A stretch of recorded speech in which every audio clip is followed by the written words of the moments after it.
time to cross the line. It's time for the March of Champions.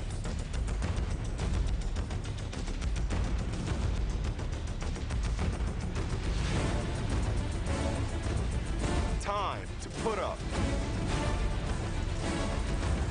Or get put down.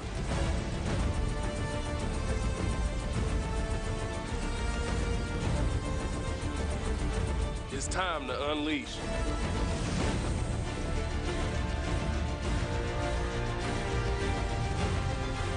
It's time to come unglued.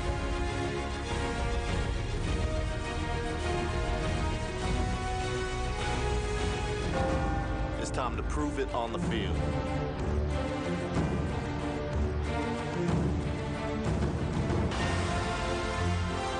Time for one more push. One more step. One more play. Time to rock this house. There's only one Oklahoma. This is Oklahoma football.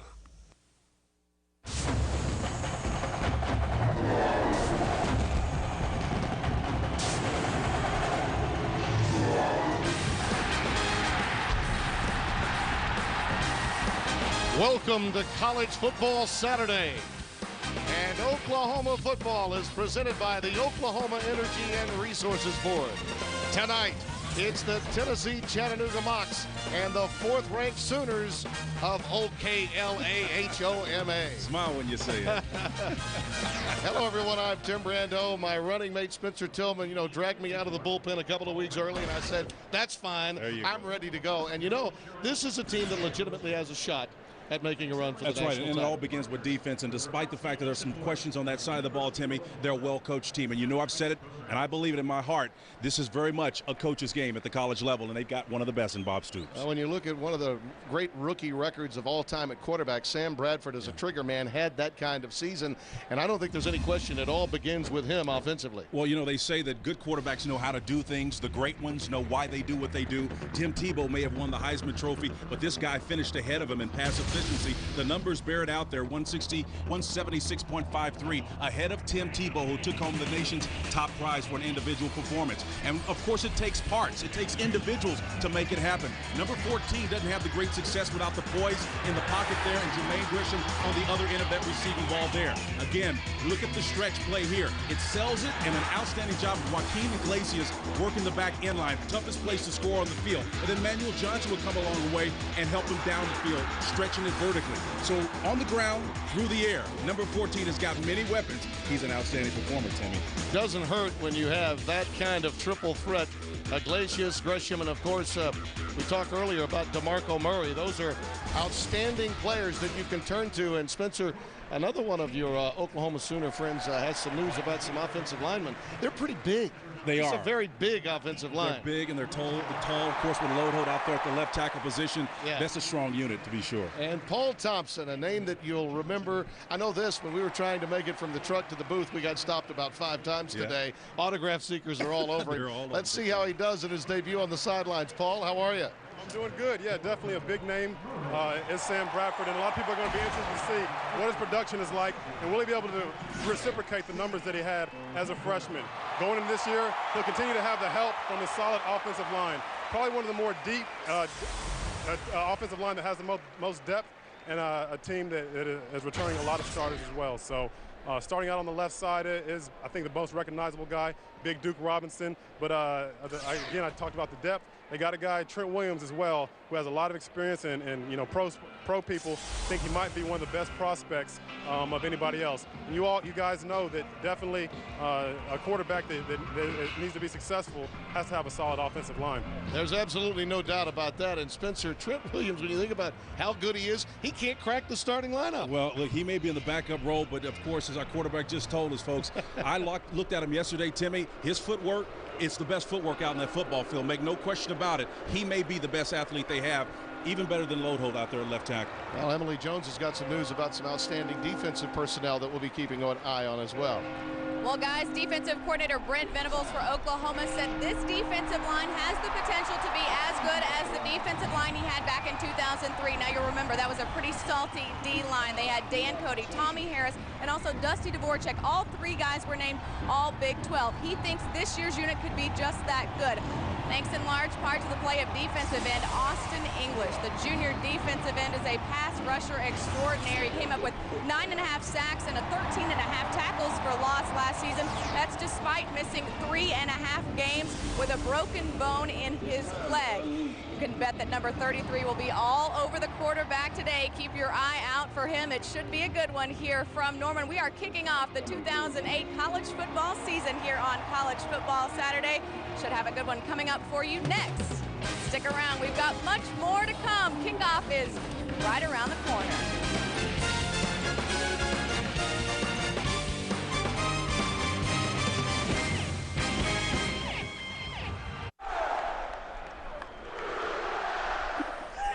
We welcome you back. What a beautiful setting that we have on this late August evening. Gaylord Family Oklahoma Memorial Stadium, Owen Field, 114th season of college football in Norman. There's Rodney Allison, now in his 6th year. Former quarterback at Texas Tech, was the MVP of the old Southwest Conference back in 1977. Coach Brett Favre at Southern Miss on the staff of Curly Hallman, went on to work for Terry Bowden, later Tommy Bowden. He's been around and is trying to do something special, playing a couple of games to make a lot of money, which can help in the arms race, even in the Southern Conference, which, by the way, at the 1AA level, Spencer, has been tabbed the SEC of Division I AA, and I believe it. Well, with the likes of Appalachian State in there, that's to be sure a strong, very strong division. That's where Coach Allison is trying to get this program back. He's gutted it and had to build from scratch. So it's been a long haul for him, but believe me, if anybody's up to the task, this guy is. He's old school, Timmy, big time. Much of tonight's 10th celebration is all about the era of this man, Bob Stoops. You see the numbers, you know about the national titles, the Big 12 consecutive championships they're coming off of. What a program, a proud tradition reborn the moment he got here in Norman. Well, he gets it, does Bob Stoops, and yesterday he came out just to tell you the kind of servant's attitude he has. It's near 100 degrees out there, and he brings each of us a bottle of water for the entire Fox group, and I'll tell you, it's been outstanding to work with him off-season as well. Bob Stoops is a class act. Tennessee Chattanooga won the toss, elected to receive Matthew Moreland, the freshman out of your old hometown. Tulsa will be teeing it up and booting it away. We'll also see Jimmy Stevens, another freshman, a redshirt freshman, will be handling some of the kicking chores as well as they make a transition in special teams this year. Well, he's out there for a reason. He's the Sooners' long gun, and you'll see his big foot here. And back deep for Tennessee Chattanooga, it's Jordan Hazard. And he is beyond the 20 and knocked down at the 22-yard line. And the stop was made by number 11, Lindy Holmes, down there on special teams. And there you see young man Jared Galt. They'll run the zone read offense. Junior, 6'3", 220-pounder, out of Boiling Springs, Mississippi. Came from East Mississippi Community College. He's more the runner of the two quarterbacks. We will see Tony Pastore a little bit later on, a young man that's more of a drop-back passer. Play fake, and he rolls to the right-hand side, throws, and it's nearly picked off. Dominique Franks had a shot at it. The cornerback on that side, he was looking for his wide receiver, Blue Cooper.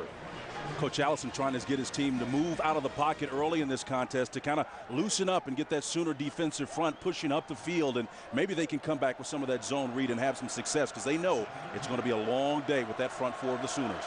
Chris Pitchford comes wide to the bottom of your screen. Oklahoma showing blitz. Good pressure up front. That handoff went to Errol Wynn. He was stopped in a hurry by Gerald McCoy, the defensive tackle. We take a look at the guys that are up front for Tennessee Chattanooga. This is a very young group led by Gallion, the center. Giles, Hurlis, Elliott, and Haar will be flanking him. And the backs and receivers, Errol Wynn, whom you saw a moment ago. Blue Cooper's the deep guy. Chris Pitchford will get a lot of underneath passes through the course of tonight's game. Call it 3rd down and 9. And they go again with Errol Wynn. Try to delay, but Oklahoma would have none of it. Well, at the snap of that ball, Tim, what they did is they came down to the Sooners and from a cover 2 look to a single safety, meaning they had an extra body around the line of scrimmage. One more man than the Mocs were able to block, and the Sooners whole serve on their first outing. Gerald McCoy, the sophomore from Oklahoma City, made the stop. So a punt formation now coming for Tennessee Chattanooga. Dominic Franks will be back deep for the Sooners, standing around his own 40-yard line. And Craig Kamay will be punting it away. He's had a difficult summer, only averaging about 35, 36 yards in the scrimmages that have been held so far. Got a low snap. We've seen a lot of block punts already on this opening day of college football.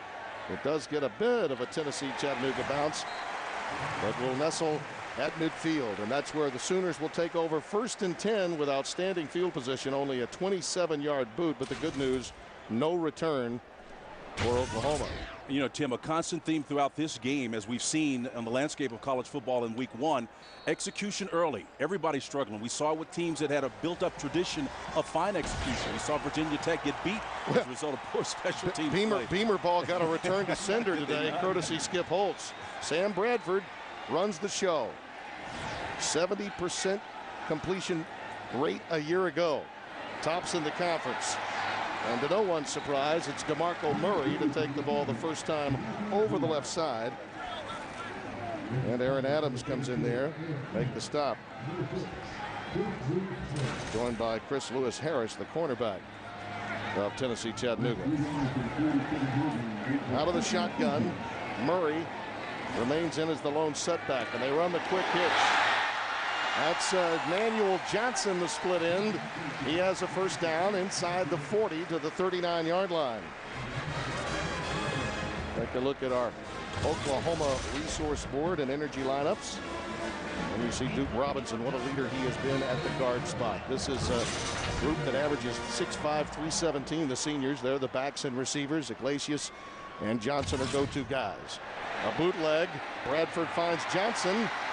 And he's inside the 30, won't go down, makes it all the way to the 25-yard line, much to the appreciation of the Oklahoma partisans. Well, again, it's all about execution, and you watch number 14. You know, Sam is a tremendous head guy. In other words, he understands distribution of the field, and when the ball is loose and you've got a great route run on a little hitch, taking what the defense gives you, nothing else. A little 5-yard cushion, that's enough for the completion and a first down. Chris Lewis Harris again making the stop. There's the quick out. Nice work by Jermaine Gresham, the tight end. Boy, what a find he is as we look at the Tennessee Chattanooga defense. This is the way they line up in a 3-4 set. Beeman, Evans, Norfleet, Brown. They've gone from the 4-3 to the 3-4. Newsom will be up. Aaron Adams, Joseph Thornton, the other linebackers. And the handoff goes up the middle. Not much this time. Aaron Adams again to make the quick stop. I'll tell you, Aaron Adams, number 32, has been really active in the middle for the Mocs defensively, and it's really shows some discipline because the Sooners have been stretching the field horizontally with some swing pass, and a lot of times if you get over aggressive as a middle linebacker, you tend to chase yourself out of a play, but he's been staying home in the middle of the field, making big plays. Matt Clapp is in at fullback, trying to lead the way for DeMarco Murray, and Murray gets inside the 15 to the 14. For a first down. We're talking to Kevin Wilson, the offensive coordinator for the Sooners. One of the things he said, we're going to be looking to see this offensive drive if it's clean, if we're executing properly. So far, the Sooners on schedule. Chris Brown has come in now at running back, and he carries it. Nice hole off the left-hand side. Really tripped up himself as he was going. I'm not sure if Tennessee Chattanooga was there to cover him up, but that was about it. He actually just lost his footing inside the 10-yard line. Well, it's just that offensive line of the Sooners with Lode Holt leading at that left tackle position, double tight formation, a little bit too much for the Mocs. They're going hurry up in this case, too, trying to keep them off balance. There's the quick pitch. Goes to the wide side by Brown, and he is in there. Touchdown. Boy, Clapp made an outstanding block, leading the way, the fullback, number 34, Spitzer. And Brown knew exactly where to go. Well, Brown was headed for the end zone, and you can see it on the corner here. The play is headed this way here, and he's going to find the end zone. Hell-bent for election is Brown trying to make that corner, and he does a tremendous job of getting there, finding the flag in for the score. Sooners up by 6 and want to add up. Jimmy Stevens to add it. Didn't take long. A 50-yard drive culminates with Brown taking it in, but everyone got into the act. Gresham had a reception, and DeMarco Murray had more than a dozen yards of offense. What can Brown do for you?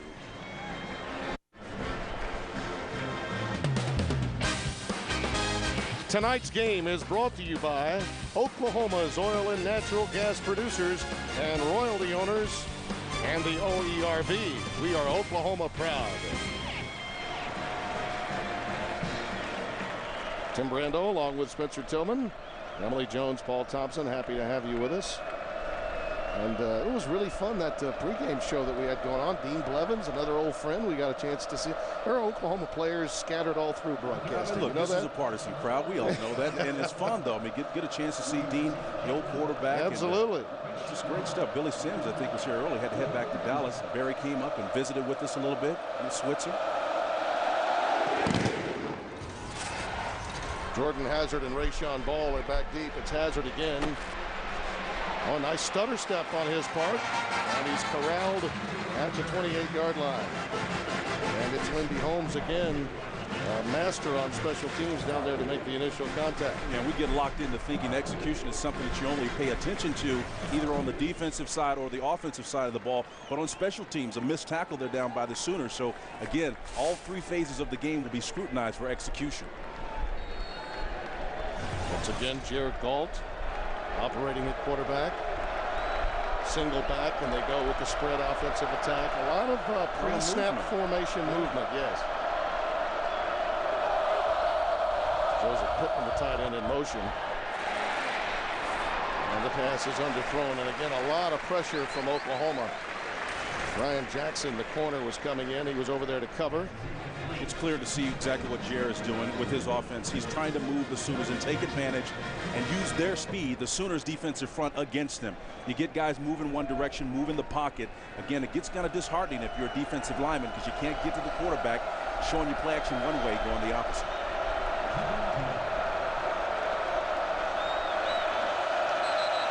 And we got the flag down. May have had some premature movement.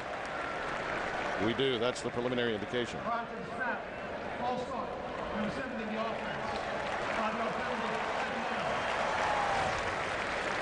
That's Chris Harr, the sophomore from Chattanooga, Tennessee. As you see Rodney Allison look on. Here's the Oklahoma defense. That outstanding front led by English, Taylor, McCoy, and Beal up front. The linebackers, Reynolds coming off the ACL injuries. The safeties and the corners aren't exploitable. That's the book on this Oklahoma team. You're not going to run it too well against them, though. Errol Wynn again trapped just as he was handed the ball. The Sooners gobbled him up. Yeah, Gerald McCoy in there on the stop again. It's all that active guys out there. Austin English also in on the tackle as well. Look, this is about as active a group front four as you'll ever find. I personally believe they're the best front four in all of college football. You're not going to run directly at them, so you got to move the pocket, and that's what the Mocs are doing. It's their best chance of success against the Sooners. And they've really got a lot of depth to go with it. You know, the best news for Oklahoma's secondary is how good and how deep that defensive front really is. Make their lives a lot easier as this season goes on.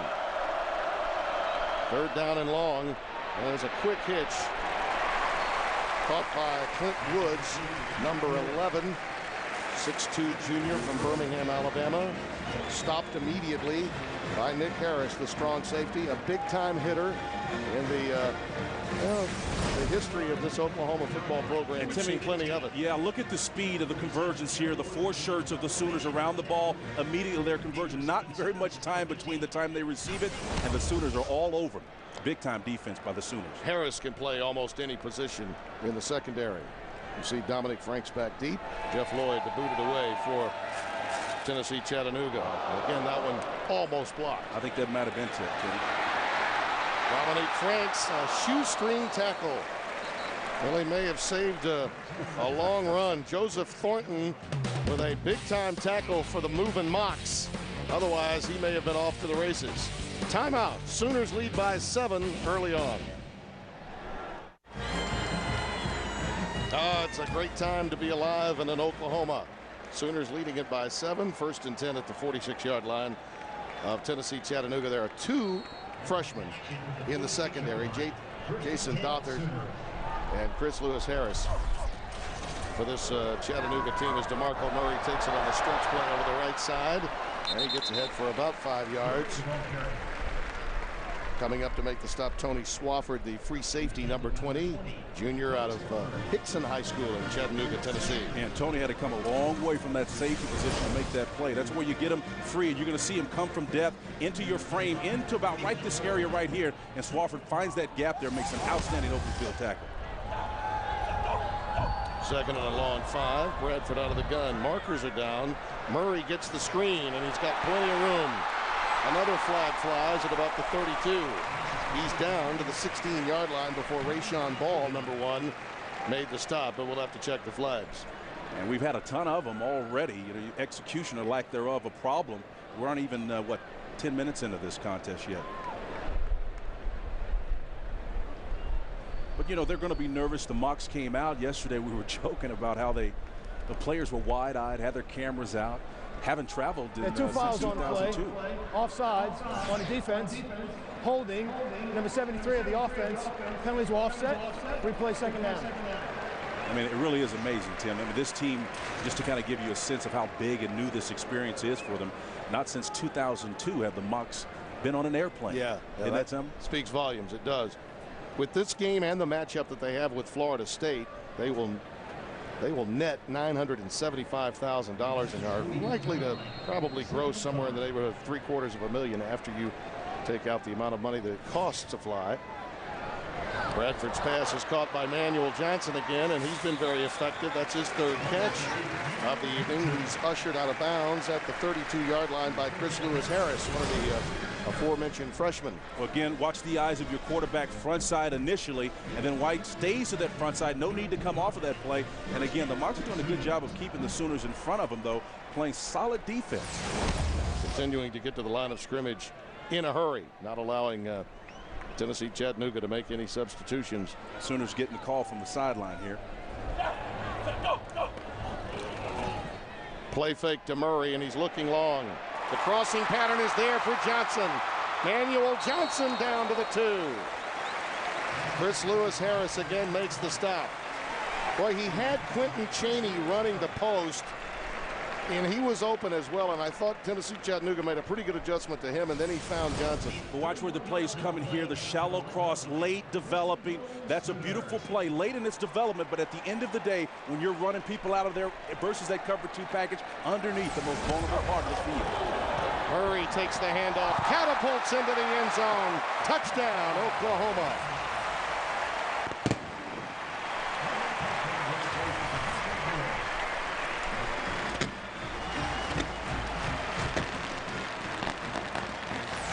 Sometimes you just got to strap it up. Here's the soft spot. You have a pull action by the right guard, and the tackle just getting their head upfield, and again goes in for the score. The Sooners did a great job of controlling the ball throughout the course of that drive. The Sooners doing a number of visits.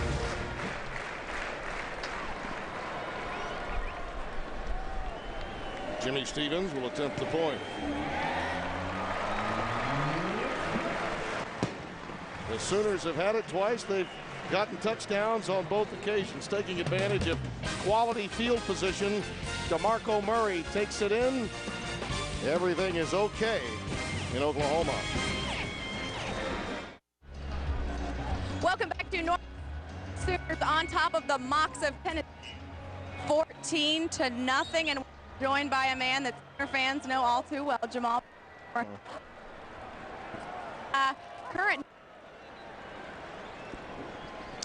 Unfortunately, we're having some technical difficulties with Emily's microphone. Hopefully, we'll be able to charge that battery and get back down to her shortly. That was a 46-yard drive, only took 4 plays.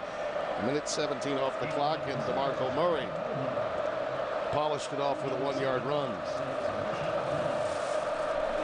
Matthew Moreland will kick it away. Back deep again are Jordan Hazard and Rayshawn Ball. one going in the direction of Rayshon Ball. He'll take it out of the end zone. Oh, he who hesitates never want to hesitate. It was almost like that old saying from Jerry Glanville, did she peak? I believe he peaked a little bit that time. Sometimes you go down the field, you have your high heels on. You got to take them off to make a play, you know. And he stopped shy of the 15-yard line. We've got an injured Sooner on the field. That is number 28 for Oklahoma. Down on the playing field. Travis Lewis, reserve linebacker, redshirt freshman from San Antonio, Texas. And they're looking at the knee, unfortunately. By the way, we had a major injury in college football today. Beanie Wells of Ohio State during the game with Youngstown State, and it appeared to be a non-contact injury. As a matter of fact, Charles Davis, who called that game, we had a chance to visit with, there's some conjecture that it might be turf toe, but I know you felt differently about that, having watched the replay. The Ohio State running back, who would mean a lot to that team, and its opportunity to challenge for national honors this year. Yeah, well, I'm no doctor, but I have had what they call impingement spurs, turf toe. Yeah. I also had some surgery on my ankle where that calcification builds up, and it looked like a foot was right on the top of the bridge of his foot, and a lot of bones in the top of that foot, and he grabbed that arch, and he was wincing in pain. So to me, I don't think it was a turf toe. I thought it may have been a small fracture of some sort in the arch. Travis Lewis out of Robert E. Lee High School in San Antonio, Texas, being assisted off the field. He's trying to make it on his own, but having some difficulty. Jared Galt again comes back into the game. Cooperated quarterback for Tennessee Chattanooga. This young man injured his ankle, did Galt, back on August the 11th. And he's wearing a brace. A professor on campus came up with a type of ankle brace that can really keep a high ankle sprain from bothering you as much. In fact, the brace has a sole that goes all the way to the cleats. Just trying to be active for this game. And again, the handoff is to Errol Wynn. And he's ahead for about a yard, maybe two. Tennessee Chattanooga really needs to get something going here. Maybe a first down or two. Just something, Spencer, to get their confidence going. Otherwise, they'll be looking up for a long, long time tonight. And it may not come from the offensive side of the ball, Tim. It may very well come from their defense if they're able to create. Again, if you can play solid defense and keep scores low, you'll have a chance to compete with even a juggernaut like Oklahoma. It's the tight end Pittman moving up to the top of your screen, and now they break out. Appears to be an audible by the quarterback, and this pass is incomplete. Seemed to be a miscommunication on that audible as he was looking for his wide receiver Thomas Hinton, the senior out of Prentiss, Mississippi. Yeah, Hinton, that ball was hot for him, and Lindy Holmes was number 11 for the Sooners, was closing in on him. And again, what you're seeing in this early game, but a number of flags, a number of miscues in terms of ball not being placed on the proper shoulder. In this case, the outside shoulder to the boundary where the receiver can catch it. You know, that's just execution. Guys not being familiar with their surroundings, not being sharp. And also having an offensive line that is outweighed about 35 to 40 pounds a man by this huge Sooners team. Safety blitz, corner cat. Yeah, Galt needs to get rid of it. Does so. Incomplete. Looking for the tight end lumbering downfield. Patrick Wilkinson, the junior from Gulf Shores, Alabama. Well, the Sooners are going to employ two corners. You know, Dominique Franks will play on that open side. You're going to see Brian Jackson coming from that corner slot. It'll come from the far outside of your picture there, and he'll make a great play on the quarterback. It's just a tremendous job of him getting in there and making the play happen. Greg Kamei comes back onto the field to try to get one out of there. And with this kind of field position and a punter that is struggling, you're going to be giving up a lot of field position. Dominique Franks again is back deep. And another shanked punt. Taken by Franks. And he jitterbugs to about the 45-yard line before being knocked out of bounds.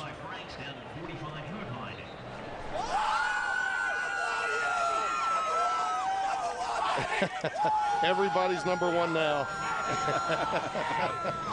You know, you talk about these home openers, though, but there are a lot of teams, because of the depth, particularly in conferences like the SEC, where you take that first week, that second week to kind of get your sea legs so you can find out where you are, get cleaned up, execute well. And, you know, there's nothing wrong with this. There's no shame in taking an opponent from this division to tune up. Well, this is rare for Bob Stoops to take on a 1AA opponent. We should also mention that Rick Hart, who's the athletic director at Tennessee Chattanooga, worked for Joe Castiglione here for about 6 years in an administrative position.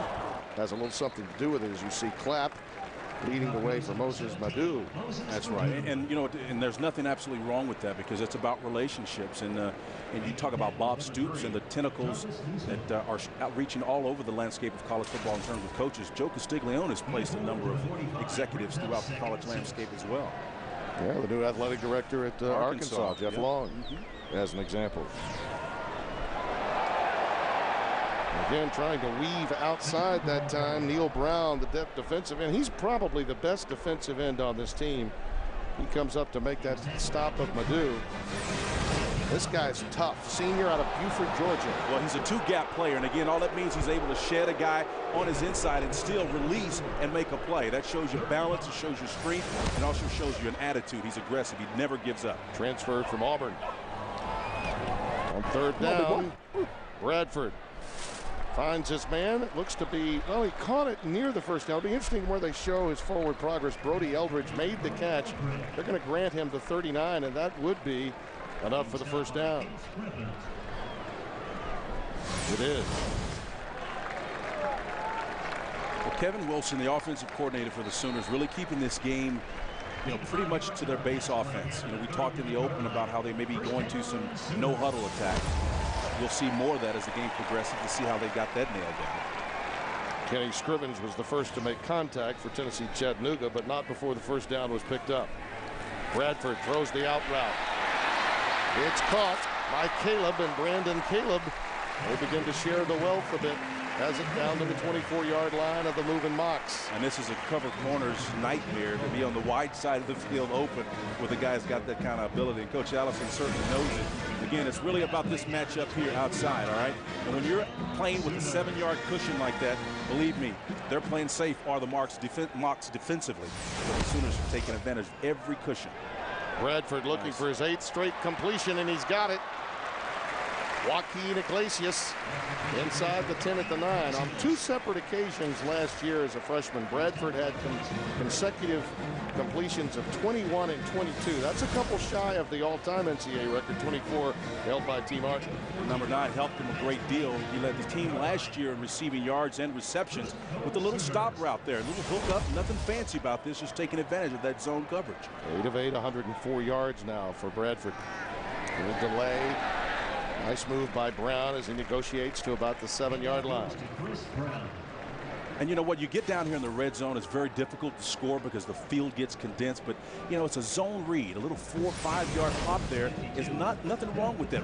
Watch the zone read, slow to, fast through that little void, picking your way through there. That's excellent running inside in tight quarters. On 2nd and goal, Bradford with plenty of time, picking and choosing. There it is, incomplete. Boy, that one, you can make a case, should have been caught. Jermaine Gresham had it in his grasp, just could not hold on, and I cannot imagine Bradford ever having any more time than he did there. Yeah, he had plenty of time, but that was high and away a ball. The protection now. Bradford moving out of the pocket. That's what you got to do. And the receivers are also reading what Bradford is doing. You can't go deep in the backfield, so you go to the sideline. So the first incompleted forward pass. Premature movement in the line. Flag is down. Pass is intercepted. Taken out of there. And he might have been wise to have just stayed in the end zone. Rayshawn Ball picked it off, brought it out to the 1. We'll check the marker. It could have been encroachment. We'll see if he was drawn offside. If that wasn't the case, it may be on Brian Simmons. Well, Bradford may have thought he had a freebie. That might be the only way he could explain the pass to Bob Stoops when he gets back to the sidelines, too. Offsides. Yep. Defense. Half the distance to the goal. Replay 3rd down. So why not take a shot, Spencer? And that's where the heads up, you know, comes into play with your quarterback smart enough to know that either way, it's not a gamble. Tough break for Coach Allison. Thought he had an opportunity here to maybe stem the tide just a bit. Still 3rd down and goal from the 3. Bradford looking for the fade. He has his man in the corner, touchdown. Quentin Chaney.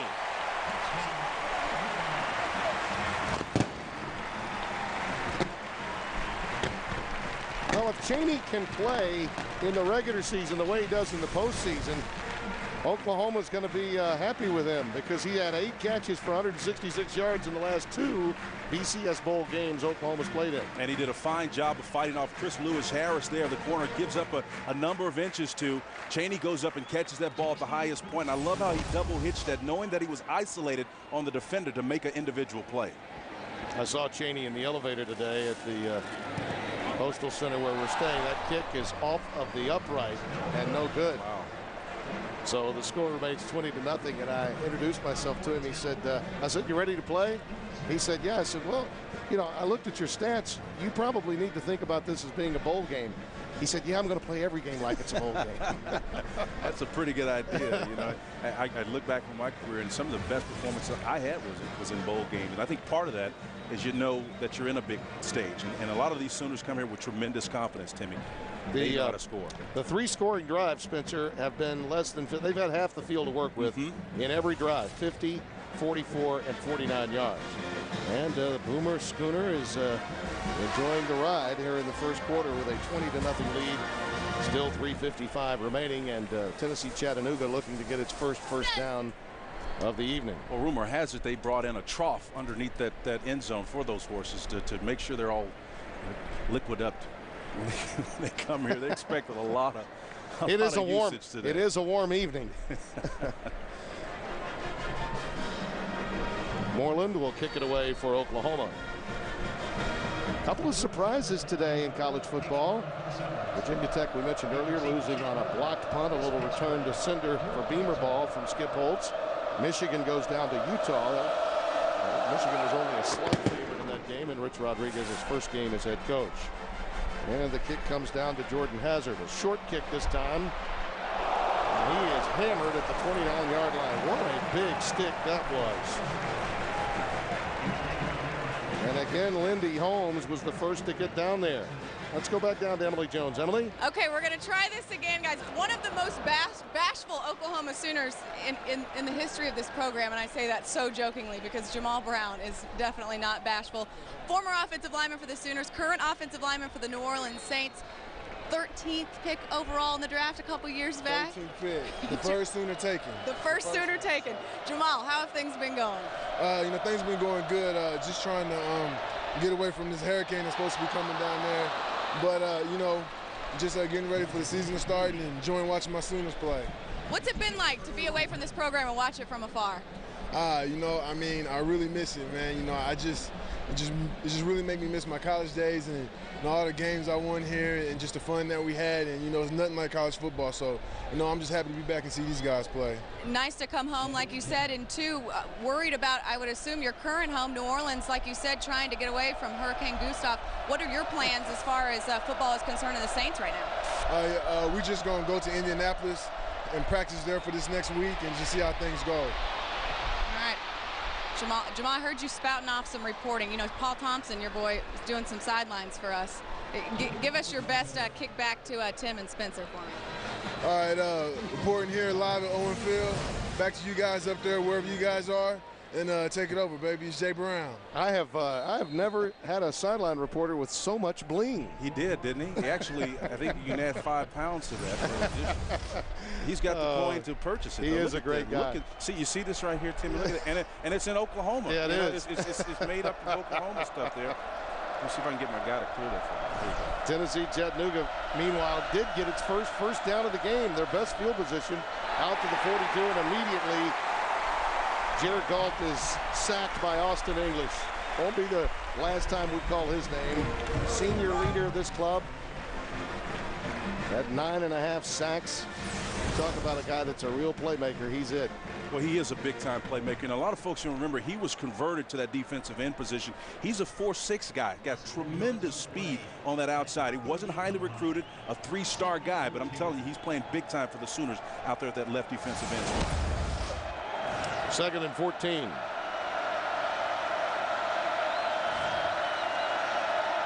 Clint Woods in motion. And again, Galt in trouble. Tries to unload.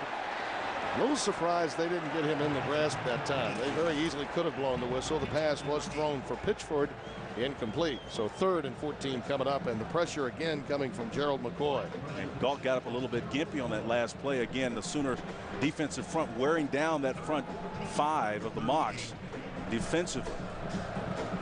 And you know what's one of the things that I think a lot of these schools at the 1AA level are always concerned with when they play against teams like Oklahoma. It's nice to have the opportunity. It's a quality check, but you need to keep your players healthy so that you have a chance to compete in your own conference once the schedule begins. Play fake by Galt.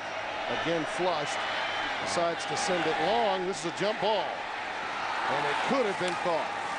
The defensive work was good by Nick Harris, but there was a chance for Blue Cooper to reel that one in. Yeah, and Galt just really threw that ball up, and it was an ill-advised pass. But the saving grace for him is that it was single coverage. Your safety back deep was Nick Harris, and the ball was between Nick Harris and the receiver, and that made it very difficult for him to reach over the shoulder and try to bat that ball down. Could have very easily drawn the penalty. Kamei is back into punt, and Dominique Franks is back deep in single safety. That's Kamei's best punt, I think. Franks has it. And trying to wiggle away, but can't. Finally called down at the 30-yard line. Took multiple Mocs to bring him to the turf. Let's go down to Paul Thompson. Paul? Yeah, obviously you can see that Jared Galt was definitely not feeling very comfortable out there. You can see that a lot of his routes or his passes to his receivers were off target. A lot of it has to do with the multiple blitzes that the Sooners are bringing towards them. Sometimes they'll bring it, sometimes they won't. And Galt is kind of having some issues trying to focus on whether they're coming or whether they're not. And that's what's really throwing off his timing on a lot of these routes. Now, my guess, Paul, is he hasn't seen that many that size with that much speed. Exactly. Their offensive line is having a little trouble as well. But again, they're going back and forth, showing numerous blitzes, and that's really throwing Galt off right now. DeMarco Murray carries up to about the 32-yard line, a gain of a couple. And Aaron Adams, number 32, made the stop. He totaled 30 tackles in just 5 games, did the middle linebacker for the Mocs a year ago. Came from Scottsdale Community College in Scottsdale, Arizona. This is his second and final season as a Moccasin. Play fake, Bradford. All the time. Boy, he's got all kinds of time, and there's Gresham again. And look out, boy, he almost gathered his momentum and equilibrium, and if he had, he could have been down the sidelines for 6. Anthony Broadway made the stop. By the way, my apologies. I showed my age for just a moment there. I actually said moccasin.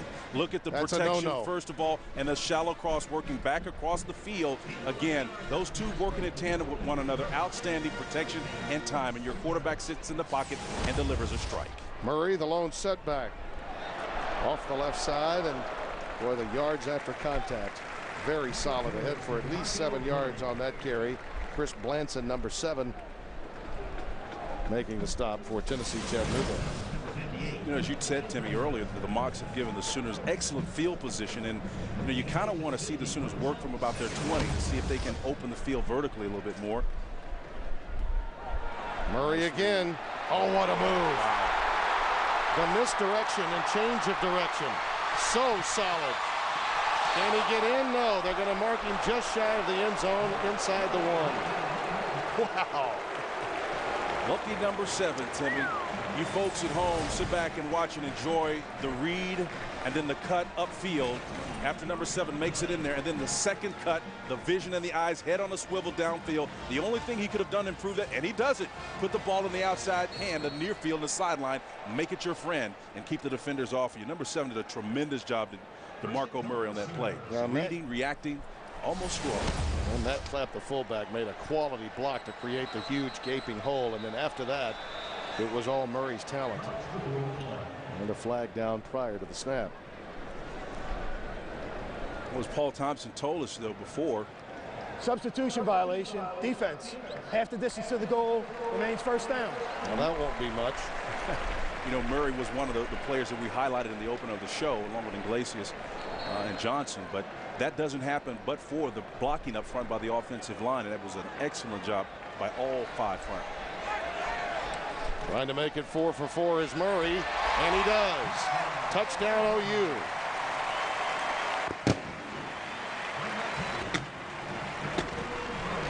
the only thing that hasn't gone well is one extra point. Other than that, perfection from an offensive standpoint, and Murray already with 71 yards on the ground. Paid off by George Robinson, moving from his tackle spot. Look at him at guard position, pulling, clearing the way. Nobody to block with big fella. That was pretty got quick. out in front and led the way. You see the nice little feet? That's pretty quick. You don't see a lot of that. 6'5", 335, moving like that in space. You don't see a lot of that anymore. Toledo. And the extra point by Stevens this time is through the uprights.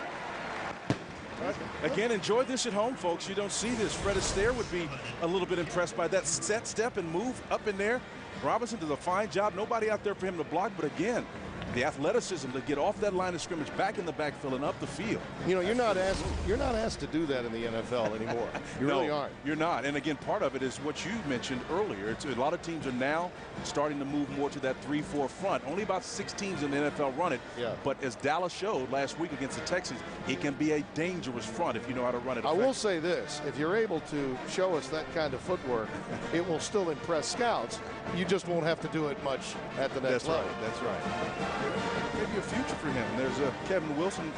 I don't know why he's sweating it. He looks like he's a little frustrated. Coach, you're hanging on your way to hanging half 100 on these guys in the first half. They, you know, he spoke about in your meetings, Spencer. He spoke about just wanting to play clean, come out of the game sharp. You know, that's what they wanted out of this matchup. And I think to this stage, he has to be very, very pleased. He should be. And again, we talked about the tree of coaches that Bob Stoops has spawned. Kevin Wilson, in my opinion, is in that line of next guys to get a head coaching job.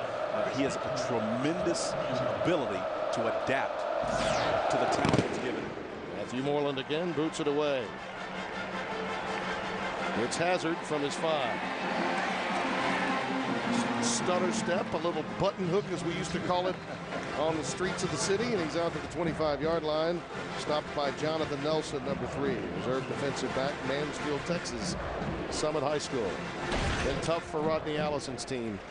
One of the really great quarterbacks of his time. He graduated from Tech a few years after his playing days were over.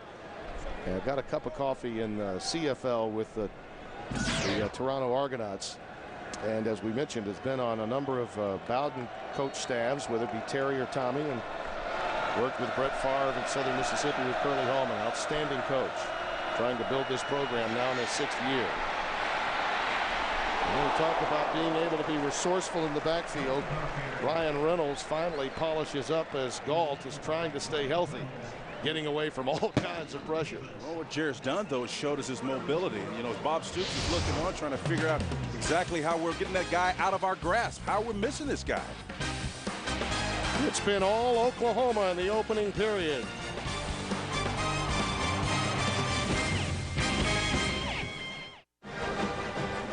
On this beautiful evening in Norman, Oklahoma, the scoreboard reads 27-0 as we open the second quarter, along with Spencer Tillman, Paul Thompson, Tim Brando. Emily Jones is also down on the sidelines, and among the cavalcade of stars, she found a round bowler. How about that, Emily? There are plenty here, as you can imagine, Tim, and one of them is Jeff Capel, the men's basketball coach here at Oklahoma, entering his 3rd season. And Coach, I know you guys don't pay any attention to stuff like this, but you're ranked in the preseason top 10.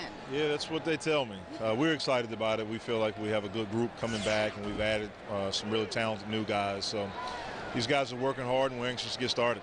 Blake Griffin decided to come back to school and not go to the NBA draft. How glad were you to get that phone call? I was very glad. I was really happy. I would have been happy either way, but I do think it was the best decision for him to come back and mature a little bit. He's going to be so much better this year. He's gotten so much better since the end of last year. He's worked really hard, and we're looking for him to have a great season. And apparently McDonald's All-Americans like to run around together, so Willie Warren comes up from Dallas. Now you've got 2 McDonald's All-Americans on your team, the first ever in program history. You've got to be excited about what those 2 are going to be able to do together. Well, we're really excited. One of the things we talked about Blake when we recruited him was changing the culture of the program. He's been a big part of that.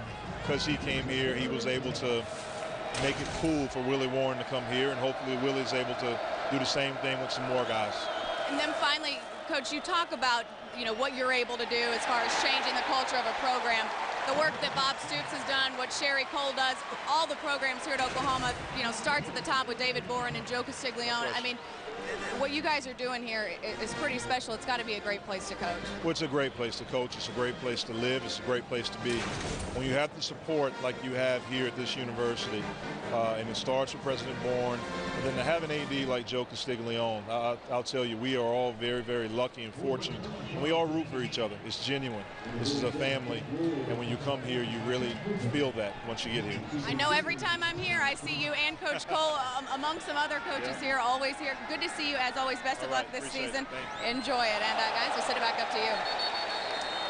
Well, and more of the same. Thank you, Emily, and thank you, Coach, for joining us. And the snap goes over the head of Jeff Floyd, who was trying to punt it away. And ouch, babe. That's 2 more on the scoreboard for Oklahoma. We had our crack crew, and we told them, boy, the ISO on that, be looking for it, and they were all over it on this particular play. Again, execution is going to be a problem, particularly when you have new guys at those mission-critical positions, snapping, backed up in your own end zone. That's a difficult spot, but as soon as the benefactors can get a couple of points out of it. Yeah, that deep snapper position is never easy. You know you're going to get walloped. And sometimes the adrenaline can be flowing just a bit. And I don't know of a sport that's as affected by the third element of the game. You know, you talk about offense and defense in basketball. You talk about it in a lot of sports, baseball. But special teams is so huge in college football. We have seen at least a half dozen examples today already in the first Saturday of action that have impacted the outcome of games. And I think the 20-hour practice limitation plays a role in that. It does. I mean, but I think you're right. In the early part of the season, that's going to be more of a factor. And I would agree with you to this extent. Parity is great, but not to the extent that it is on the National Football League level. But last year we saw that special teams start to creep in. We had a revolving door in the top 10 last year, if you recall, particularly in the upper echelon position. And a lot of those games were decided by 2, 3, 4 points, which a couple of field goals could have decided either way. So more and more, increasingly, especially in the top 10, you're going to see special teams play decide a lot of games.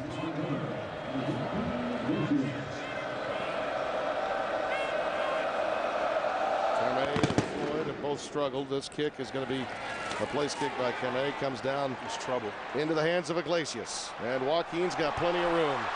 I'd say so. Trouble with a capital T. Look out. This might be one of your plays of the day. All the way down to the 20-yard line. Inside the 20 for Joaquin Iglesias. Wow. King Dream Weaver, man, he was all over the place, wasn't he? You know, sometimes when you're looking at it from up here, you can tell and just feel it as an old special teams guy where the problem's going to be. The marks converge down. Joaquin sucked him in and then bounced to the outside and just uses his athleticism. One of the most versatile players on this Sooner roster. The guy's just a few yards away. As a matter of fact, he may have eclipsed the 1,000-yard mark on return with that return right there. He was just about 6 yards away from that. Just got it done. Second all-time in return yards coming in at 994. He's well over 1,000 now. Ranked 16th in the season, averaging 28.5 per return a year ago. Here's Brown. He takes it inside the 20 down to about the 14-yard line. Joseph Thornton, number 5, there to make the stop. Special teams, always important in Bob Stoops' land. No question about that, Spencer. Well, defensive coaches really get excited when they're able to decide games in what I call the small aspect of the game, special teams. And Bob Stoops, being a defensive-minded coach, loves teams. Brown again, this time close to the first down, maybe a yard shy.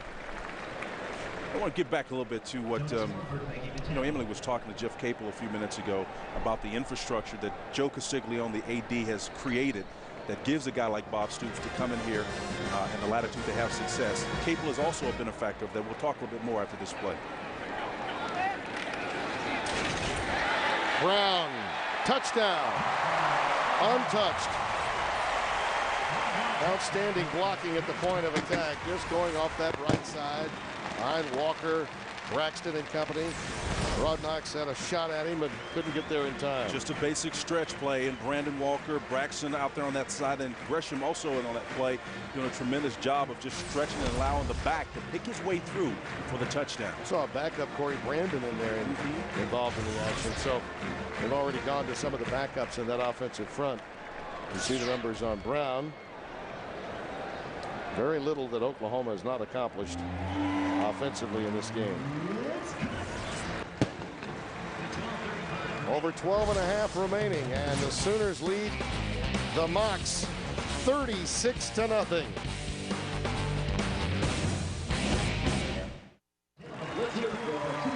Welcome back to Norman. The Sooners on top of Chattanooga by a score of 36-0 as we play in the second quarter. Pleased to be joined now by the women's head basketball coach here at Oklahoma, Sherry Cole. We just talked, I cannot believe it's been 12 years, entering your 13th season here at Oklahoma. 12 when you got the job, right?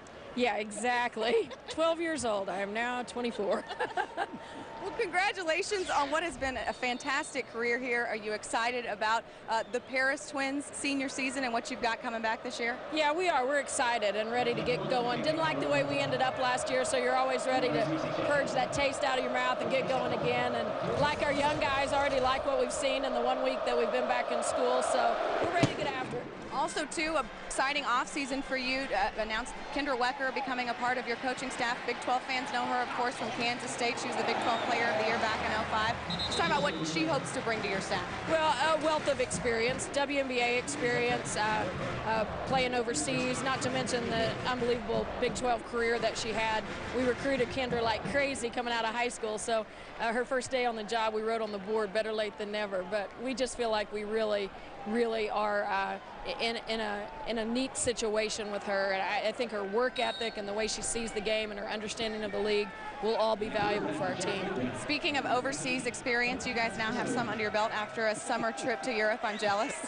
It was wonderful. Went to Rome, went to Greece, had a great opportunity to compete against the Greek senior national team. They really know how to play and really tested us and gave us some great on-court experience. And then obviously the cultural piece of it was just off the charts. And then I talked to Coach Capel just about what you guys have been able, as an entire athletic program, to build here at Oklahoma. Your attendance numbers through the roof again last season. I'm sure you're looking to do the same this season. Just how fun it's been to be a part of building a program like you have here at OU. Well, this is an incredible institution, and we follow an amazing leader in Joe Castiglione. And really, when you're at a place like this that starts off a school term the way this does, I mean, really, you know, 85,000 plus people here, and you have this type of performance, success breeds success. And we're all very, very fortunate to be recipients of the kind of success that Coach Stoops begins for us every school year. Well, Coach Cole, thanks so much for all your, it's okay. Good to see you, and congratulations on what's been a great career. Happy early 25th birthday when that rolls around. And, we'll talk to you later, guys. All right, Emily, thank you. And she has done a remarkable job here with that program. And I might add, very few can coach the way she does in the Paris Stiletto Hills. I mean, she's impressive when she, intensity. It's amazing. Oh, intensity. It's incredible. Tony Pastore is coming to the game at quarterback. We anticipated that we'd see a lot of him. Thought to be the better, more prolific passer of the three quarterbacks available. And that pass is caught just shy of the 30-yard line by Patrick Wilkinson, the tight end. It was a 3rd and short. I think he's a little shy of the first down, maybe by a yard, so not enough to move the chains. And once again, Chattanooga will be forced to punt.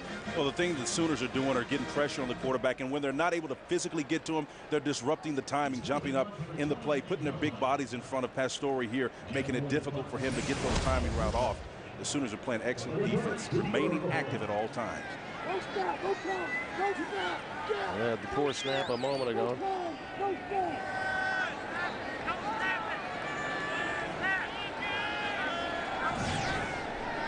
He's going to make sure he gets this one.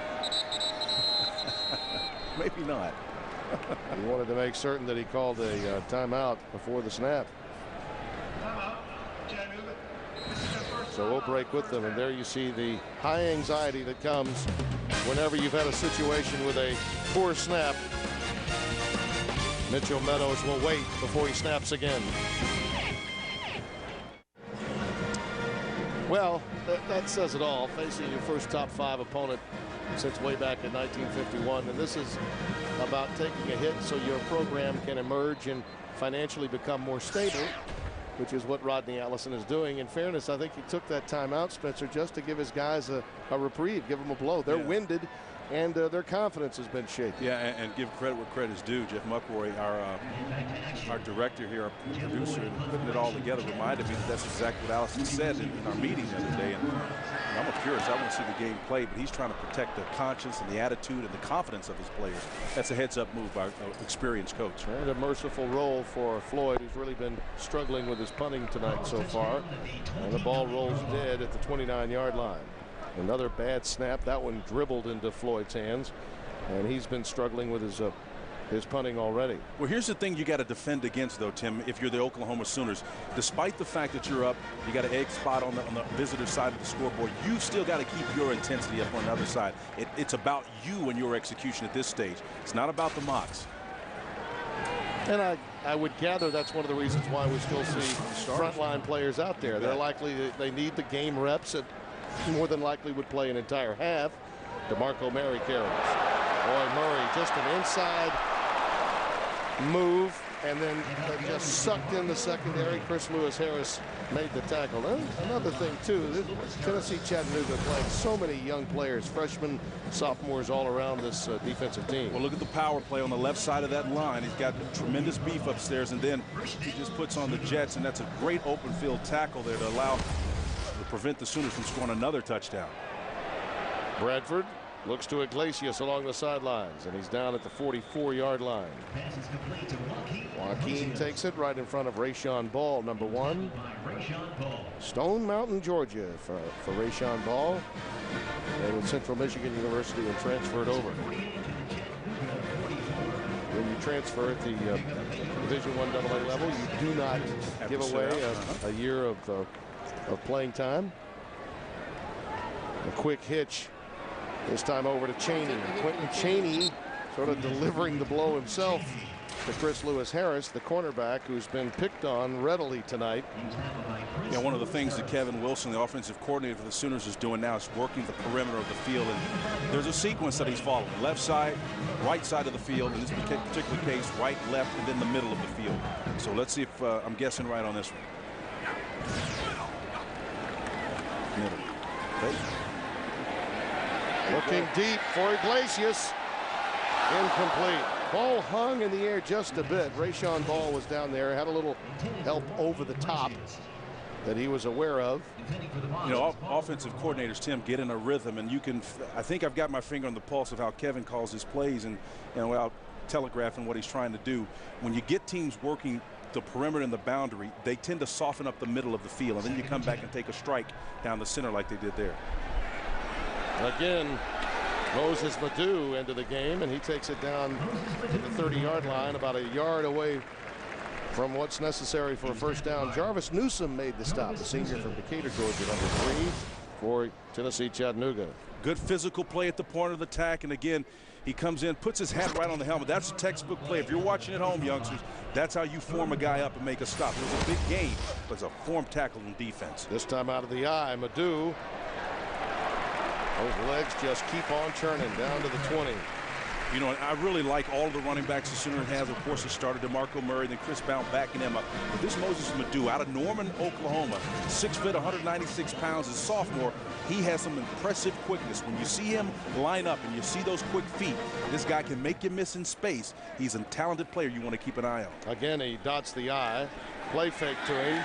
There's the pass and drop. Well, that's the one real miscue we've seen in offense. Gresham never drops him. That's very rare. Well, one of the 6 returning starters up front for the Sooners, and well, you won't see very often Jermaine Gresham drop a pass like this. Boy, that went right between his hands. Really did. It's about concentration, Timmy, at this point. And it can happen sometimes when you're playing a lesser opponent. You can tell a lot about a guy, even in this case, your starter, junior coming back, just wasn't locked in on that play. He had the most receptions of any tight end ever a year ago in the Oklahoma Sooner program. Dick Gresham.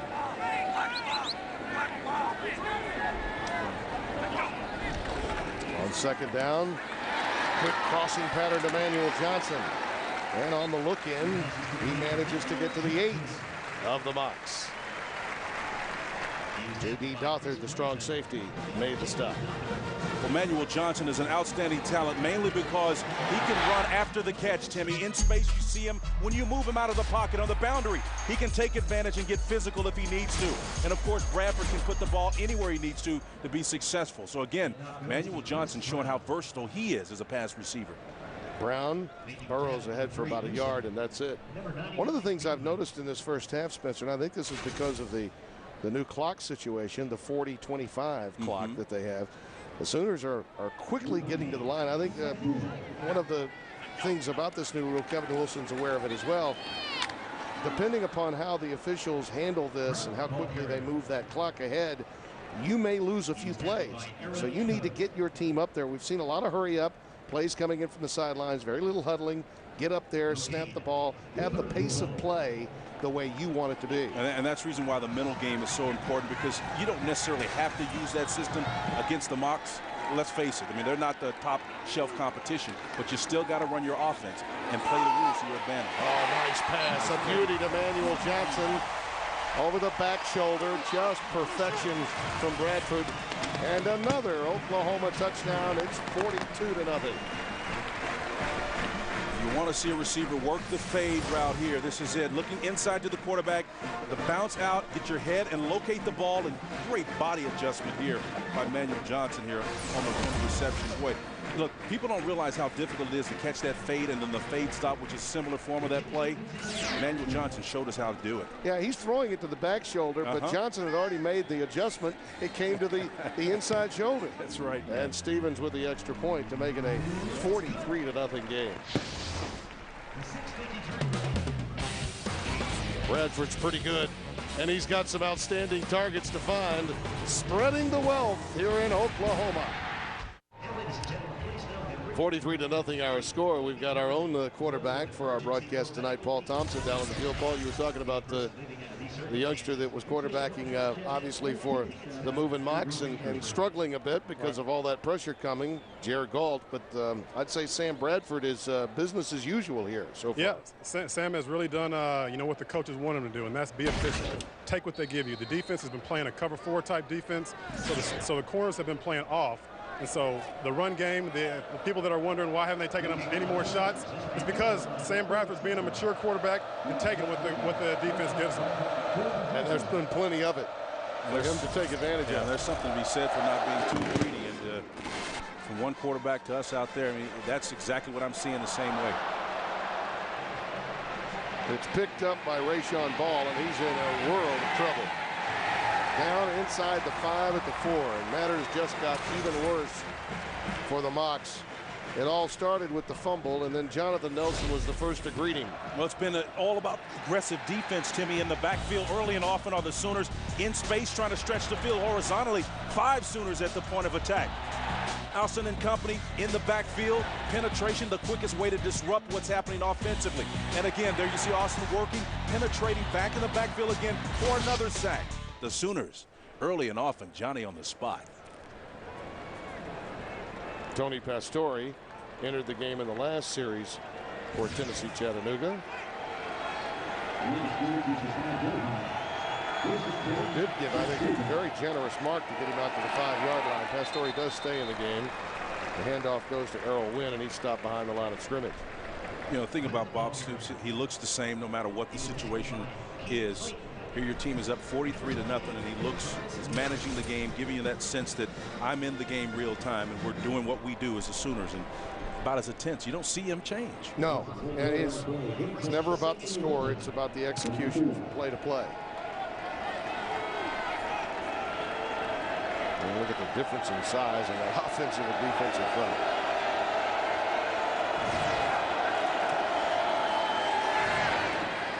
One of the few times off the left side with just a direct hitter, Errol Wynn's able to get a little momentum and get out for about 3 or 4 yards. Quentin Carter, free safety, over there to make the stop. Look at that, -3 total yards to 301. That says it all. That 3-yard gain looked like about an 8-yard gain based on really what they have not been able to accomplish to this point.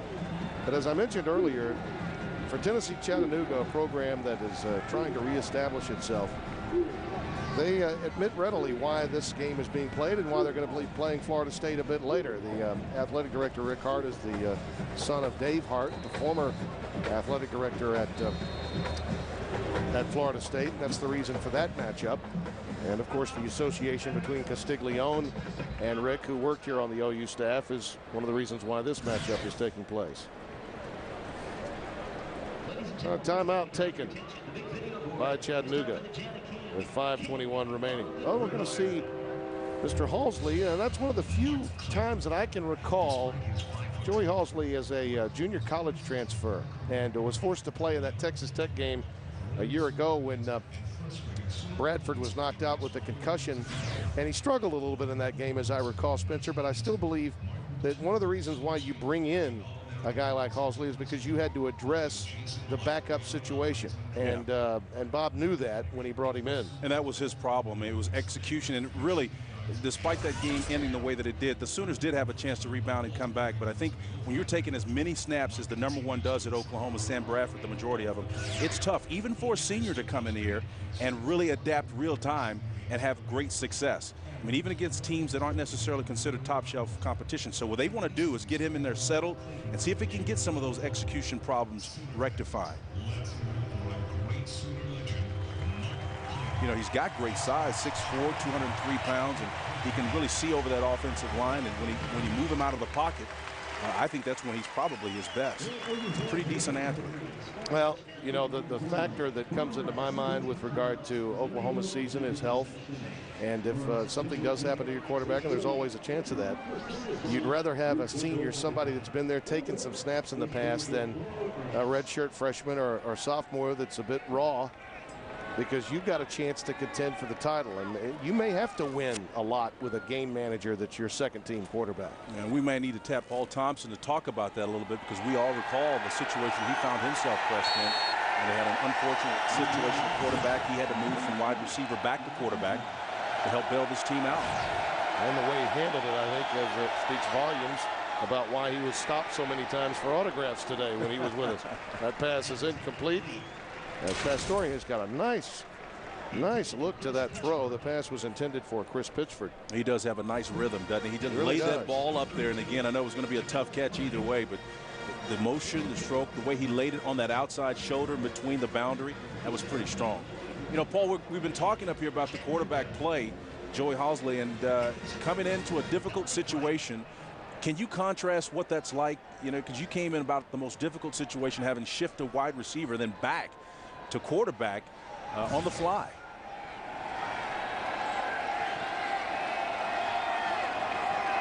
Floyd will boot it away.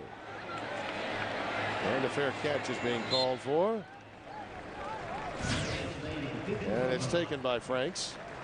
I was just talking about the situation and coming in, and you know, I wasn't sort of a difficult situation, but it's easy for guys that have been practicing, been repping it, to get in there and do what they need to do. Coach Heupel does a great job of conditioning all the quarterbacks as if, you know, you're the starter. You're the guy that's going to be in there and play. So, you know, when Halsey gets in there, or whoever comes up after Halsey or whatnot, they'll be ready to go just because of the way he's prepared them week in and week out.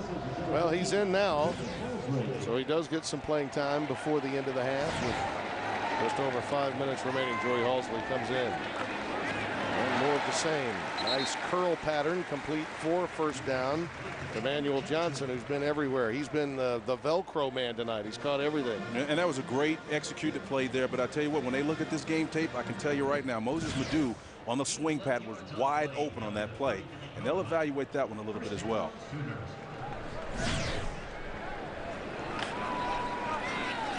Madu ahead for about 3 and then pushed back. Neil Brown made the stop. I know you commented Aaron Adams has really been all over the place tonight, the middle linebacker. He, along with 64 Neil Brown, the transfer from Auburn, and the junior college transfer from Scottsdale, have been very active tonight. They have. And Tim, I really like to see guys from lower division schools come in and play in this context, because you learn so much about their character when they're able to play, particularly at that middle linebacker position, which tends to be the heart and soul of most defenses.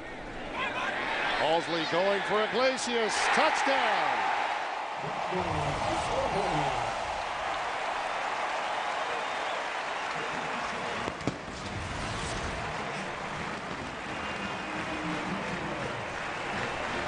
I'd say Joey's in rhythm.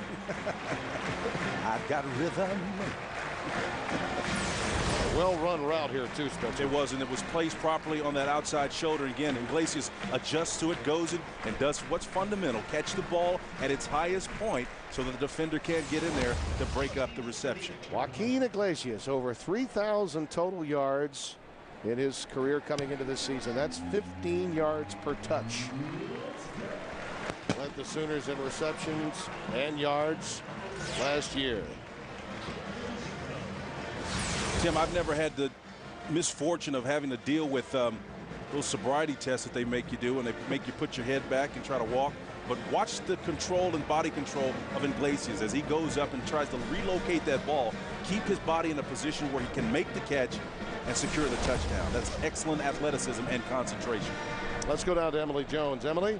Well, guys, we've heard Joaquin Iglesias and Manuel Johnson mentioned over and over tonight. I heard a great story from Oklahoma Sports Information Director Kenny Mossman yesterday. He told me that Joaquin called him, or told him the other day, Kenny, I'm going to call you at 9 o'clock tonight. Be sure and answer the phone. I want to talk to you about something. And Kenny's wondering, well, what does he want to talk about? He answers the phone when Joaquin calls at 9 o'clock on the dot and said, hey, you know, I saw where Coach Stoops does so much charity work, and Malcolm Kelly, the former receiver here at Oklahoma, went on a trip to Africa and did some charity work there as well. Manuel and I were talking, and we want to do some charity work too, and we want to be involved with children. Can you help us get involved with something like that? So not only are they tearing things up here on the field, but they're trying to do something good in their communities as well. And so Kenny Mossman trying to hook them up with the children's charity that will be fortunate enough to get those two guys on their side.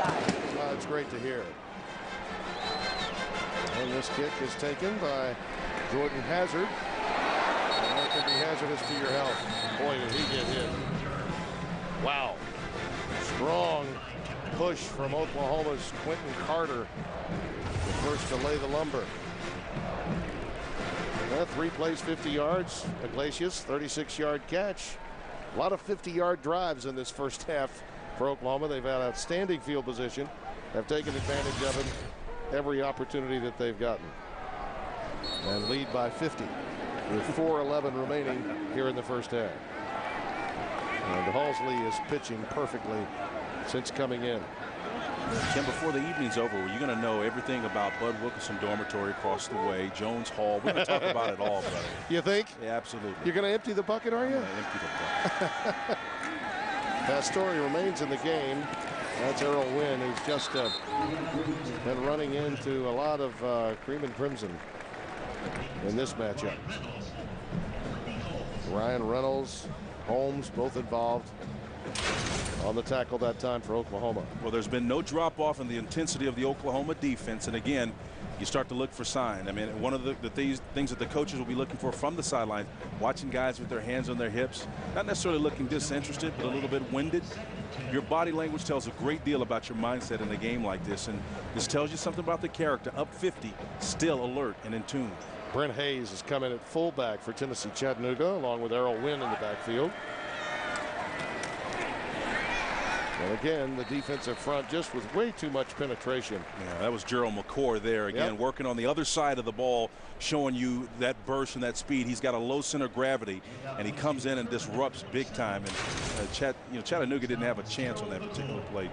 Penetration will disrupt a play quicker than anything on defense.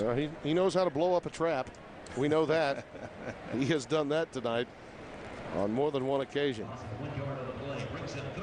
Freshman All-America a season ago, Gerald McCoy looking to improve upon that stature in this his sophomore season.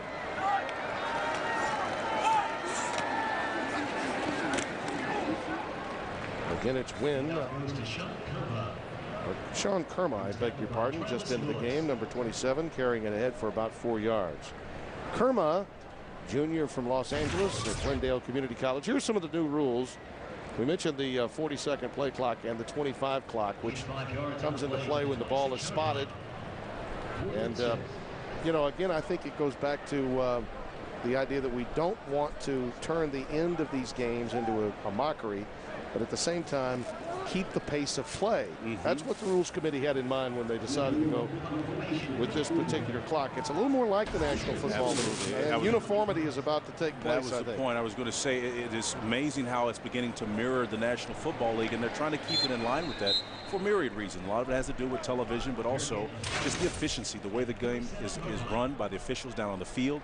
It's as much for them as it is for the benefactors on the other side. So a bevy of rule changes this year, Tim. Here's some more. Here's one. The other thing that jumps out at me, when the ball's fumbled out of bounds, that's always been there. And when you look at the last 2 minutes of the half, the clock will start on the snap as before. The one that jumps out at me, though, that I wanted to mention because we talked about the uniformity, is the NFL now will not go back and look at the force-out rule on passes. They've done away with that. They've done away with it, which means they felt the college rule was better. Also, the incidental face mask penalty is done away with as well, so they won't be calling that play. Yeah, and see, to me, that was the problem for a long, long time, was neither the NFL or college officials ever wanted to admit that the other one had the better idea first. You know, now we see them working together and saying, you know what, maybe we just don't need to worry about whose idea it is. Let's just do what's right for the game. And I think that's a good idea because you know what happened? These guys that are playing at the Division I level, the high levels like at Oklahoma, are going to go to the National Football League. And it just basically makes their transition that much easier. Quick out to Manuel Johnson. And he's popped early. That was Rayshon Ball that came up to deliver the hit, the cornerback. He's been very active tonight for Tennessee Chattanooga. You know, there's always going to be rule changes in this league, and the exciting thing about it is the colleges have adapted an ability to change what doesn't work relatively quickly.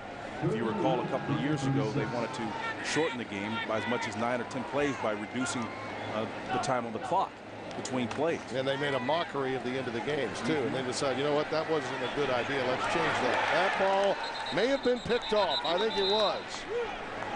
It was by Chris Lewis Harris, who's been picked on all night long. The freshman made a play. And finally, for the Mocs, a little something positive before the intermission. Well, Halsey tried to really do something that's very difficult. The out throw is one of the most difficult plays to throw in all of football. Doesn't matter what level you're working on. Trying to get that ball across the field, an open field, it's very difficult.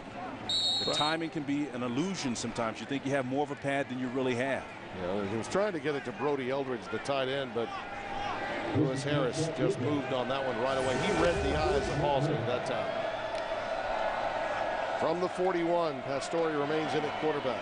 And it was almost picked off going the other way, as that out pattern was being run by Chris Pitchford, and outstanding coverage by the Sooners. That was Dominic Franks that had a shot at it. Well, that was just the speed of Dominic Franks coming up there. You saw it, and you heard it more than anything else.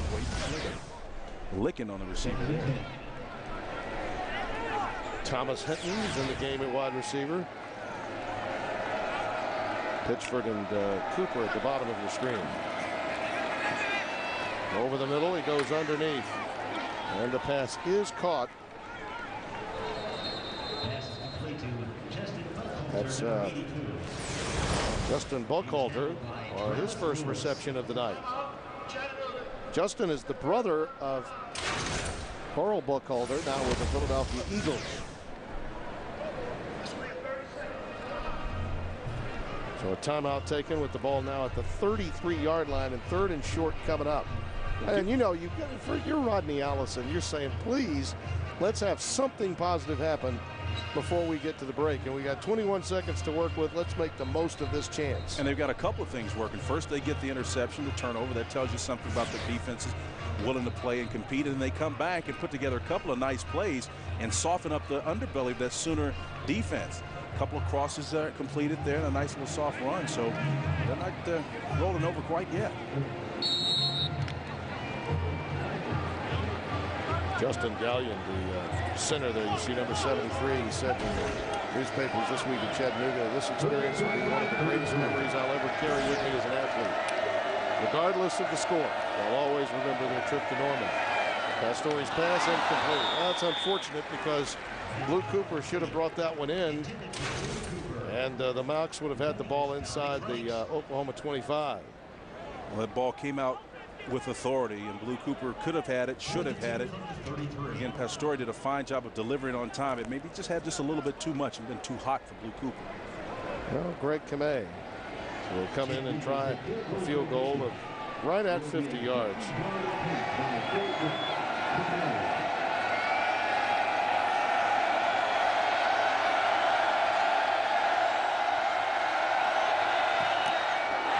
And it's blocked.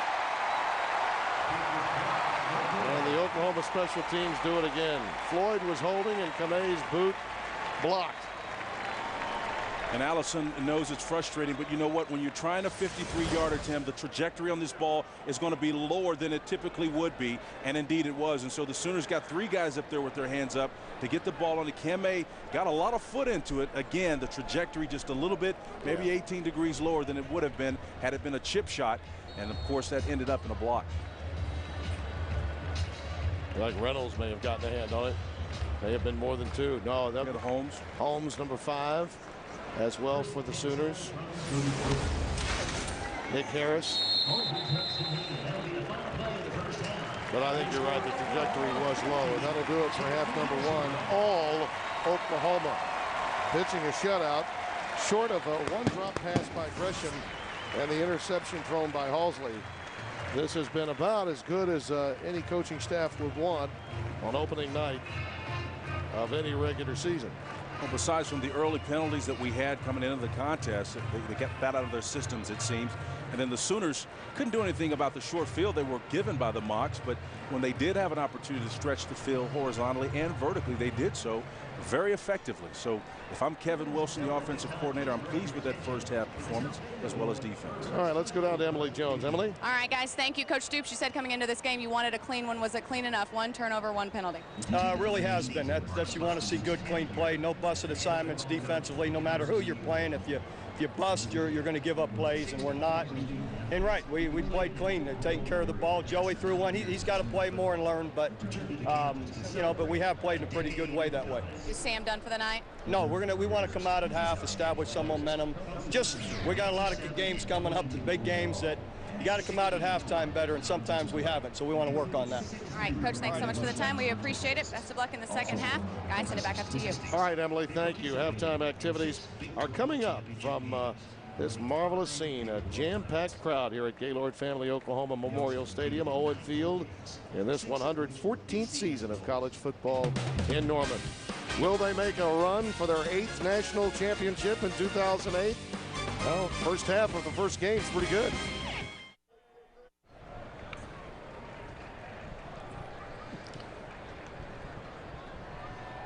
We welcome you back to Norman, Oklahoma. Tim Brando along with Spencer Tillman. It has been at least 90 minutes since the players left the field. Might even be longer once they actually get back on the field and play. A heavy-duty cell, not necessarily the kind of cell that would jump up and grab you with regard to tornadic activity. None of that. But just a very big storm cell came in towards the mid-portion of our halftime show, and we actually lost our signal for a period of time. Players have been boarded up in their locker room for some time. Many of the fans, as you can imagine, left. Some of them have just been in portals waiting to come back out. But a much anticipated second half apparently will take place. I think the challenge really is for the coaches here, Spencer, because now these guys, from both sides, you're talking about, you've been in there for a long, long while. Players tend to stiffen during situations like this. Well, one of the things that Bob said is going to be interesting to see if he changes his course at halftime.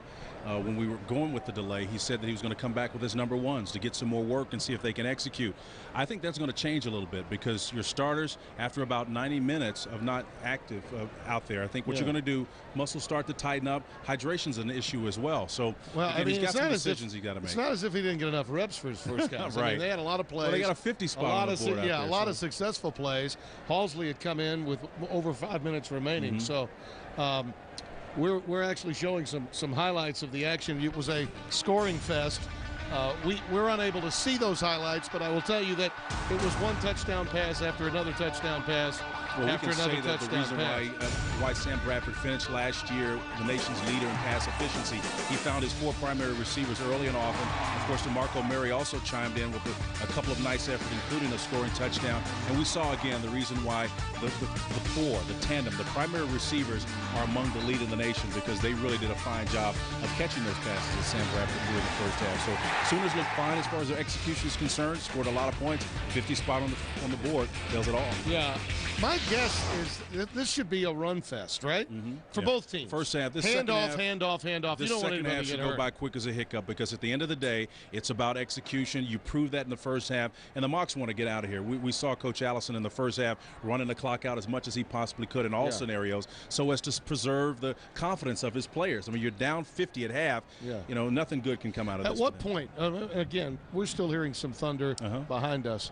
At what point do you think that the people that are in charge administrating this game might even determine that they need to stop it? Well, I'm not so sure. I mean, again, it depends on the contractual arrangement they have with those folks that purchased this particular game on pay-per-view. I'm sure they want to make sure that they get satisfied. That's something to consider. You got to look at for the health of the players themselves. Well, that's sort of my point. That's primary. There's a dynamic that's at work here. It's more than just one decision. So I can speak from a former player standpoint. I think this game is done. Yeah. All right, let's go down to Emily Jones. Moments ago, she had an opportunity to chat with Coach Allison of Tennessee Chattanooga. Yeah, I did. I asked him about this weather situation. I said, first of all, what'd you do for the last hour and a half? And he said, has it been that long? And I said, yeah. And he said, we sat there and kind of looked at each other. And so I said, does this affect you, playing in the second half? He said, maybe it will help us. It can't get any worse than the way it was in the first half. We're playing against one of the best teams in the country, and we've also made some inexperienced mistakes. The weather has moved north. We're just hearing in the stadium breaking weather news. Okay, the weather has moved on. You hear the crowd cheering. They are saying we are going to play the second half of this game. Rodney Allison, the Chattanooga head coach, says it can't get any worse for us. Maybe his kids will play better after the long layoff. And he said, hey, maybe Bob Stoops will keep his second team out there, which they would like a lot on the Chattanooga sidelines as well. So, guys, that is the situation here. Quite frankly, I am amazed at the number of people who stuck around, considering the score is 50-0 and the monsoon that just came through here. But clearly my hair did not survive, but we're still here standing. Oh, you look fine in that hat. Pants didn't either. The pants are struggling a little bit, but you know what? I'm going to hang in there. I got the hat, and we should be good to go. You look good in the lid, Emily. What do you think, Timmy? 50%, a little less than 50% hung around for this? Yeah, but I would also tell you that I'm not as surprised, because we're in Oklahoma and it's the first game of the year, and people have been pining for college football to start for such a long period of time that but I'm a little, I tell you, I'm a little surprised that I'm guessing there may have been some conversation about letting this one come to an end. If it had lasted another 15 to 20 minutes, I mean, if we'd been talking about a 2-hour delay between the time the players left the field and the time they re-entered, I think maybe they would have had to discuss the possibility of saying, okay, enough's enough. I agree with you. And I think had there been more precipitation in that cell that passed by, they definitely would have probably decided more seriously to stop this game and call it a game at 50-0 in the second half here. So we'll see what happens. The players have got the biggest adjustment of anybody at this point. I mean, the fans that hung around are still here. They're dry. They hung out under the underbelly of the stadium, and so they're coming back trying to get their money's worth. But as a player, I can tell you that the time when you get injuries, muscle pulls and strains of this nature after a big rain like this, the footing's going to be completely different than it was in the first half, Tim. So this is a different ball game in the strictest sense of the definition. Yeah, if I'm certainly from Oklahoma's vantage point, I feel that way. And Tennessee Chattanooga has got a long season in front of them. They've got another money game, as they call them in the business now, to play with Florida State. They want to be as healthy as they can possibly be, and they absorbed a lot of punishment in that first half from Oklahoma. All right, we hope to have some football for you shortly after we return. They are extending the warm-up period for another 5+ minutes. As you can see, guys are trying to loosen up for the Sooners right now. All right, we'll come back after this break and hopefully get you ready for some more football here in the second half from Norman, Oklahoma.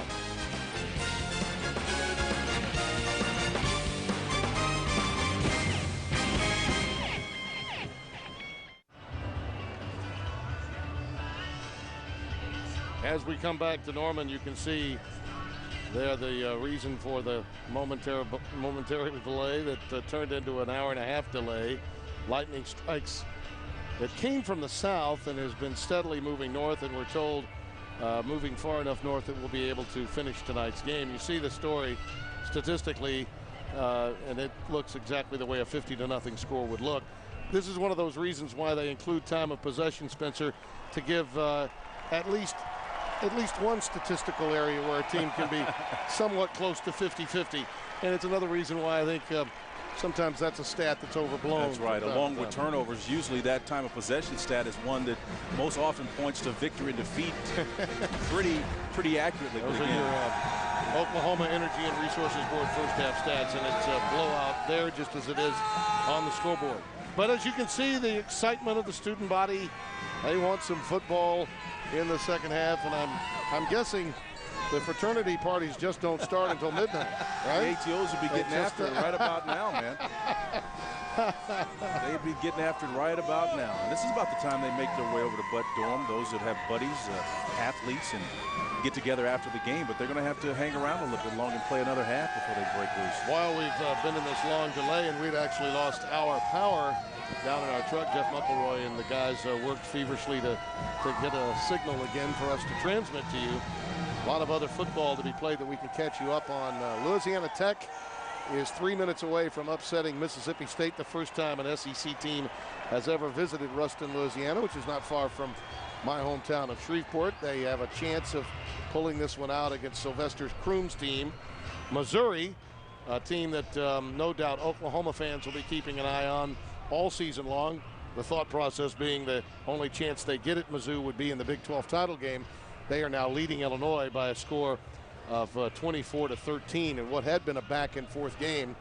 And Alabama is absolutely laying the lumber to Clemson, 23-3 at halftime of that game being played at the Georgia Dome in Atlanta.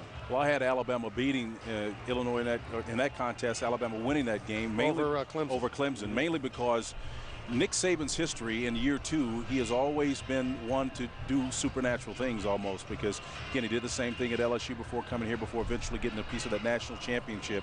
Nick Saban is a tremendous defensive-minded coach, and so coming in against Clemson's offense with Spiller and Davis back there at running back and a solid senior quarterback, he's done the job today. Harper, yep. That is a team that on paper really did look to be the favorite in that matchup, and it's been all Alabama to open. Well, Tennessee Chattanooga will kick it away.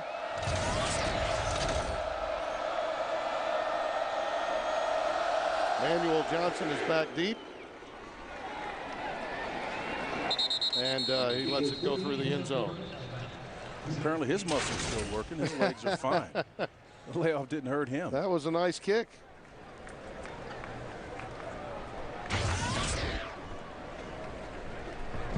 Well, it really is going to be interesting to see exactly how long, if at all, Bob Stoops comes out with his number ones. And I'm shocked that they're in there at all. I really am. They're back in. Yeah, I'm shocked. He with 5 minutes remaining in the first half, Halsley came into the game. I guess maybe he's viewing this as an extra practice, you know, an extra scrimmage of sorts. Philosophies change based on the circumstances you find and treat it as a new day. As you see DeMarco Murray carrying it ahead to about the 27-yard line. Well, you hear coaches often talk about situations, exposing their kids to different scenarios, and this is certainly a character-building example. What happens when you have an injury or circumstance where weather comes in and delays? How does your team respond? And so maybe this is part of Coach Stoops' strategy. Working the audibles at the line of scrimmage. Murray again. Well, they're creatures of habit. Coaches are creatures of habit, and a lot of times they determine that they're going to say, look, this is going to be another opportunity for reps. We had a long delay, so let's go ahead and do it. However, if I'm on the other sidelines, you know, I'm probably in more shock than we are that we're seeing the front team guys come out in the second half of a 50-0 game when you've already sat them with 5 minutes remaining in the first half. Well, maybe Emily can sort this out a little bit for us. Well, guys, you remember going into the locker room at halftime, Bob Stoops did tell me that Sam Bradford and his number ones were not done. He said he would bring them back out on the field. I think that, however, Rodney Allison was hoping that maybe he would take a page from you guys and say, maybe after 90 minutes he's not going to run him back out there. But as you mentioned, coaches oftentimes set in their ways. Bob Stoops, no different. Wow. You know, I guess the downside of it is you don't want your actions to be construed as something other than what they're look, if intended he's to going to be. be vanilla, and that series was vanilla, then it's understandable. And look at here. There's a bad snap that will lead to a safety. This is going to be a shutout. So Tennessee Chattanooga is on the boards as Nall was unable to get that one off. 13-15 remaining in the third quarter. So the snap goes way over the head of Nall. And the coach is not in a good humor. Yikes. The kicking game in the elements sometimes can be quite a surprise. Tonight's game is being brought to you by Oklahoma's oil and natural gas producers and royalty owners and the OERB. We are Oklahoma proud. Jim Brando, Spencer Tillman, Emily Jones, and Paul Thompson all here with you in Norman, Oklahoma. A safety, James Winchester, the backup deep snapper, put a little too much mustard on that dog. It floated in the air over young Mr. Nall and into the end zone. Well, that was James Winchester in there. By the way, James Winchester, the son of longtime Sooner fans will recall Mike Winchester, the punter during the 80s. A high boot and a fair catch called for by Tennessee Chattanooga at the 35-yard line. And that's really tough to see with Winchester. Again, he labored hard. We're speaking with his dad down on the field after practice, and he said, you know, he labored as a walk-on for a couple of years and then finally got a scholarship. And, well, it's really tough to see him do that after earning his way onto this ball. Yeah, it is. You're right. Jordan Hazard made that fair catch. And here come the Mocs. It is Pastore that remains in at quarterback. Sean Kerma, the running back, taking it off the left-hand side. It is Jared Galt that's getting a reprieve and coming back out to start the second half. Pastore came in the second quarter, and you can see for Galt, he'd love to have a do-over. He gets a mulligan. He was 0 for 7 in the first half.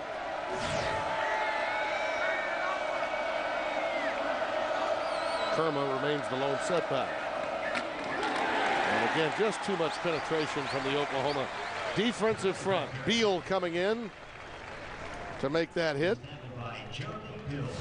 Jeremy Beal, what penetration here. Well, Jeremy did an excellent job of just ripping through the guy trying to block him. And again, the aggression of this Oklahoma Sooner defensive front, no let off here. We saw the execution problems for a relatively conservative offensive drive.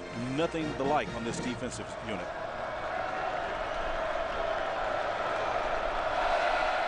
Out of the shotgun and a blitz coming.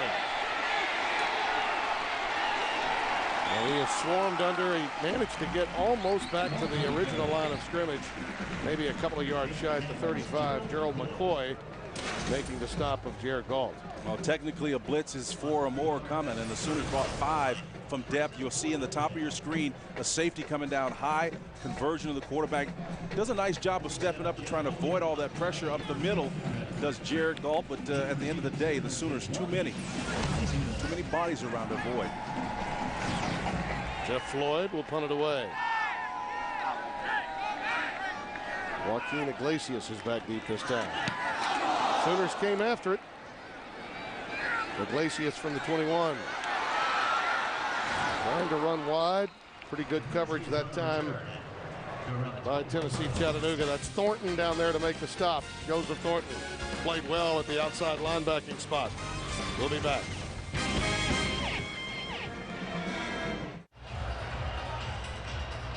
We welcome you back to the Gaylord Family Oklahoma Memorial Stadium. Take a look at a panoramic shot of the people that still remained inside this stadium. And Emily's right. I mean, if you're down there and you went through that monsoon that she went through, to look up and see this many people, you know, an hour and a half later, that is impressive. But again, knowing what we know about Oklahoma football, not shocking. Well, they're passionate to be sure, but you know, you think about it, they weren't going to make, or many of the fans, a run for their cars. That's true. Well, the handoff goes up the middle.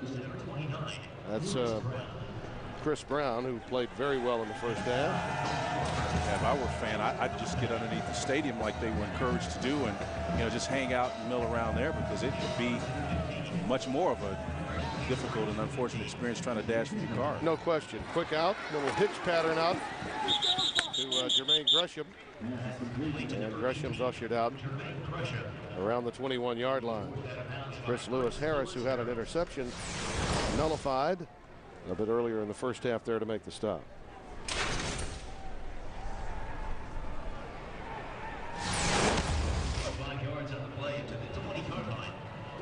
Third down, a yard to go. Again, Oklahoma goes shotgun. A quick out. Emmanuel Johnson. And the senior from Gilmer, Texas, takes it out for another first down. See, here's the thing. Did he hang on to that ball, Tim? No, they're going to rule. They're going to rule that he. Incompletion. They're going to rule that he juggled it and went out of bounds. He did. And this is the thing that I really, when I start to see this kind of thing creep up, you got a ball that's, snapped out of the end zone, and you have a drop ball here, and guys aren't really at their best, and for whatever reason, you just question that. It's a very difficult condition to come back and play at top at 100%.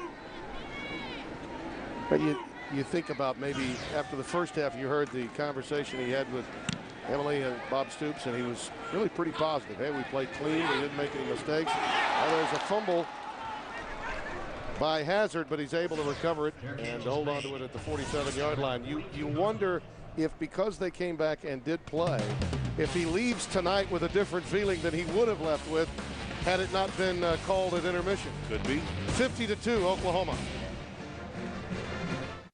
Whoever said guys don't like shopping hasn't been to the Dodge. Just over 10.5 minutes remaining here in the third quarter after an hour-and-a-half delay. Oklahoma leading it by a score 50-2. This is without a doubt, Spencer, the best field position that Tennessee Chattanooga has had to open a series all night long. And again, you hear those shoulders and helmets popping. Hand off to Sean Kerma. Running right into Jeremy Beal again, the sophomore from Carrollton, Texas. We've talked from the beginning of the show about how much of a difficult task this was for the Rocks coming in. And to be honest with you, Tim, you look at their schedule, they have one of the most among the FBS teams out there, the FCS team, football championship. No one knows what you're talking about when you say that. I mean, you and I they've been trying to sell us on football subdivision 2. It's 1AA. For crying out loud. These guys at the NCAA trying to reinvent the wheel. The pass is incomplete. I'm really concerned about the execution in this game. I really am. I know you are. And you know what? I understand your point. I really do. I think the thing about it is it takes away from what could be a game where your guys leave with a unique experience. You got injuries starting to happen now. Well, I'm very concerned about the decision to play this in the second half. Galt is down, just as you mentioned it. Jared Galt is down and seems to be in a great deal of pain.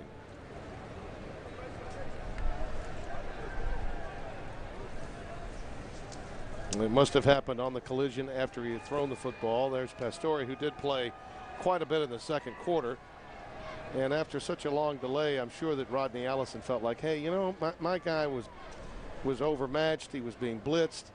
Maybe something good can happen for him in the second half. I'm going to put him back into the football game. Yeah. Looks like he's getting up rather quickly, though. That's good for him. He's a tough kid. He's just got dinged pretty good. That right arm, right shoulder seems to be not moving.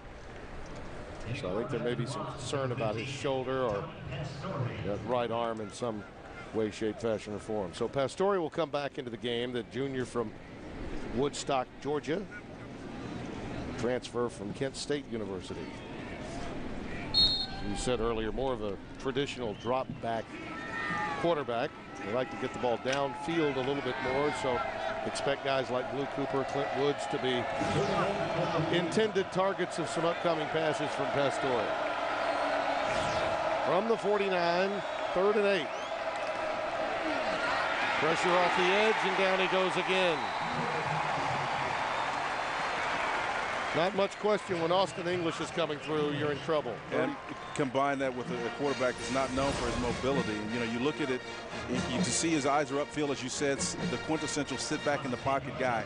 And the speed of the Oklahoma defense coming off the right side, a little bit too much time. You can't expect that. I mean, I don't care if you got a great offensive line.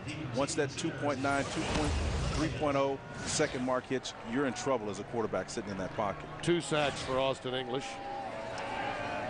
Jeff Floyd back in to punt it away, the junior from Murfreesboro, Tennessee, Siegel High School. A low spiral that takes a very positive mock bounce and goes inside the Sooner 5-yard line. A very effective punt. Most effective of the night for Floyd. 45 yards. Let's go back downstairs to Emily Jones. Emily? Well, guys, you definitely recognize this guy, Joe Washington, the Silver shoe. famous running back from those 74, 75 national championship teams. I guess, first of all, let's ask you the question of the night. How did you spend the rain delay? Well, for whatever reason, I walked inside, and the next thing I knew, everybody was coming in, so thank goodness I missed it. You know what? You've always had perfect timing now, haven't you? Well, you know, you try to, because, you know, the Lord's looking down on me because he knows I can't run it fast, so I probably would have rusted if I'd been out here in the rain. So I'm glad I got in early. Now, you are around these parts quite often now because you're a part of the Varsity O organization here at Oklahoma. Explain what that is. Yeah. Well, you know, really, you know, it was the old O club that consisted of football letter winners, and we've included all the, you know, letter winners, all sports, female sports. So, oh my goodness. Who was that? Somebody's taking a page out of your book down here. I don't know. That's old DeMarco. You know, he's always getting people excited. I like that. It's great. But, you know, as far as all the people that have played sports through here that have lettered, you know, we come back, have tailgates. We're an organization trying to make sure that some of the guys and girls who didn't graduate, you know, finish up on their graduation. And right there, a couple on this field tonight, I would assume. Oh, yeah. I've been told to ask you about a certain game in Foxborough, maybe that. Oh, in the rain. Yeah. Oh, I love the rain. I love playing in the rain, but, you know, sitting out here watching the rain, I'll have a tendency to rust. But I was fortunate enough that, you know, during my career, I had some very, very good games in bad weather. You're able to hydroplane, so to speak? Well, I don't know what it was, but I tell you what, they didn't know where they were going, but I knew where I wanted to go. That's all that matters. Joe Washington, thanks so much. My pleasure. Nice to see you. Thanks for the time, guys. We'll send it back up to you. Emily, I understand you're a little young to remember that Monday night game. It may have been a tad bit before my time, but that's okay. I did get down to Jeff downstairs and I say, please ask her to ask him about, because it was an incredible game. Joe Washington put on a show that night. And Emily, Howard Cosell's halftime highlights would never be as good as just his live reaction to Joe Washington that night when the Colts beat New England in Foxborough. Well, Joe had something that none of these runners here tonight on this field, despite the fact that there's some good ones out here, namely DeMarco Murray, but he had the ability to run low to the ground. He was a quintessential mudder. You know? Those short, choppy steps. Short, choppy steps, and he was quick and agile, kept his center of gravity underneath him all the time. Joe was an outstanding, one of the quickest from point A to point B did you ever find in the college rings. Bradford's got it moving on 2nd and long. Quick out, Johnson dropped it. So it'll be 3rd down and long. I'll never forget Cosell. Look at him go. Little Joe Washington out of Oklahoma. Oh, it was one of those incredible nights. I think one of the most descriptive terms I've ever heard, accurate terms, was, I don't know who it was, maybe it was Switzer who told me, he says, you know what, Spencer? He looked like smoke through a keyhole. That's what Joe Washington. I got to tell you, I don't think for a running back, that was excellent Barry, by the way. Your Barry's a lot better than my Howard. But he had, I think, probably the best individual night for a running back on Monday Night Football up until the time Earl Campbell had that incredible game against the Dolphins when he played for the When he was with the Skins or the Colts? When he was with the, no, when Joe was playing for the Colts that night in Foxborough. And I mean, he just ran as though he was gliding on air as opposed to, and that was the old days at Sullivan Stadium where you had the artificial surface and you could see the puddles. You know, it was incredible. Well, he always had those silver shoes, which defined his style from Port Arthur, Texas. Jordan Hazard to punt it away. And a fair catch is being called for by Hazard. I beg your pardon, as the ball was punted away by Oklahoma's. Yes, that was a nice high booming punt that was taken down inside the 15-yard line down to the 12. There's the. Oh, excuse me. Paul Thompson's downstairs and wants to join in on the second half play that we're witnessing, right, Paul? Yeah, just want to talk about a little bit about the sloppy play. One thing that Coach Stoops really emphasizes is coming out of the half and being strong. That's one of the reasons Sam Bradford and the starters are still in there, because he wants the guys to come out, especially after a long break that they had, and come out and be successful immediately after a long time off. So you've seen a couple sloppy plays, some 3-and-outs a little bit, the punt with Joaquin and allowing that to go inside the 5. He tries to keep everybody focused and make sure they stay into the game, and that's the reason that a lot of these starters are still out there and playing. Yeah, I get it. It goes back to philosophy. I said earlier, coaches are creatures of habit. The idea is, hey, we have to play. The game's on. Let's have something positive happen for as many guys as we possibly can. If that includes starters, so be it. Yeah, but Paul, I want you to help us after this play understand exactly what's going through a player's mind as he's being charged with the task of coming back after such a long delay. It takes you a while to get stretched and warmed up in the first place. Combining the mental execution that's needed along with the physical, how do you overcome that as a player? Right, you really can get kind of restless, being in there in the locker room for what it was about an hour and a half or so. Players can really get, really relaxed. I'm sure the coach was doing a great job of keeping them up, moving around and things like that. But still, to come out here, and it almost probably seems like a new game for a lot of the players, but for them to come out there and be productive, can be difficult at times. So that's why, again, you're going to see a lot of the same guys that were in there the first half remain to be in there. Now Story's pass is incomplete. He was looking to set up a screen to Brent Hayes.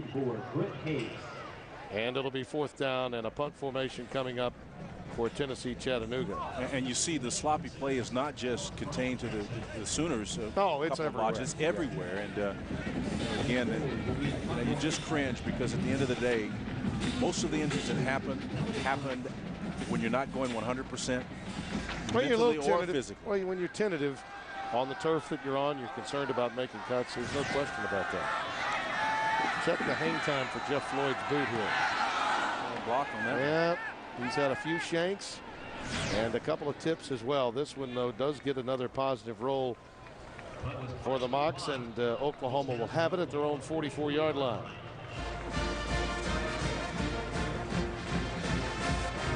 I think about Joe Washington. He looks like he could still play. Let me tell you, Joe. He looks like he could still play. Joe looks slim and trim. He's probably about 100 and maybe 87 pounds, about the weight that he played at. Even as a professional, he did have some major surgery on his knee a couple of years ago, and I'm gonna tell you, he looks good. He looks really good. There he is. Joey Halsley has come back into the game at quarterback, so I think we may be able to close the book on Bradford. Here's Moses Madu. Here's a kid I'd like to see get a shot as another flag comes in and kind of adding to this disarray we've had in the second half. But I'd like to see this Moses Adu kid come out and perform, because he showed me some flashes that he could be something special, Timmy. Preliminary indication is that it's against Oklahoma. Personal foul, late hit, number 59 of the offense. 15-yard penalty, 2nd down.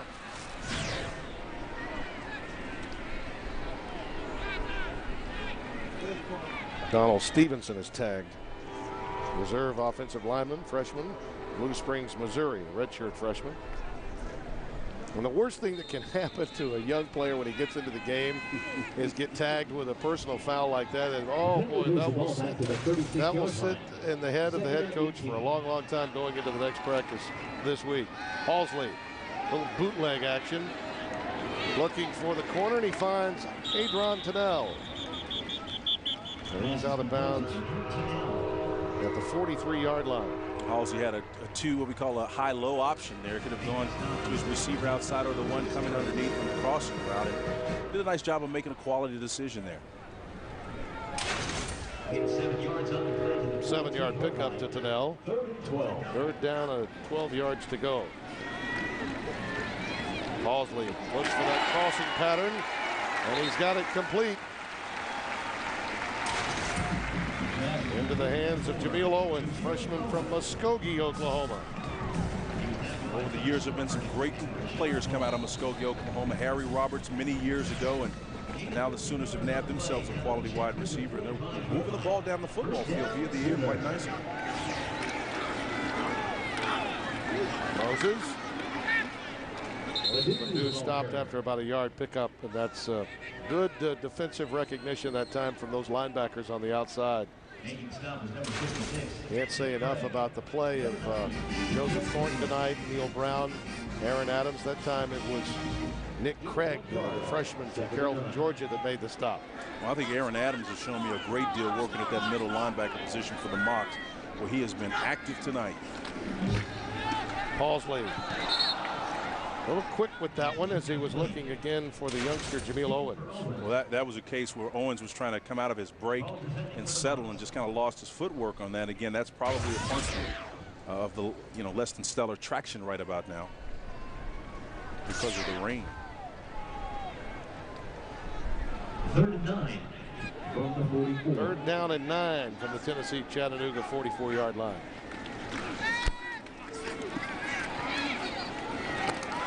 Incomplete. Tennell, the intended receiver, being defended well by Chris Lewis Harris. Some late pressure finally coming for Halsley to deal with. Personal foul. Roughing the passer, number 46 of the defense. And sadly, there was a little extracurricular pop that came with it. Josh Beard is whistled. I think he was so happy to be this close. Yeah, Moses Madouche had a chance to block him, though, on that end. That didn't have to happen. Again, that sloppy play, not picking up the blitzer on the outside. I kind of understand where Beard's coming from. It's been so long since they got close to a quarterback. He felt like he had to get a lick in. I mean, the Oklahoma quarterbacks have been just absolutely clean. The Sooner offensive line, whether it was the first team or second team, has been outstanding tonight. And they outweigh that Tennessee Chattanooga front by quite a bit. Tennell again reels that one in at the 25-yard line. And again, it's Lewis Harris that's there to make the stop.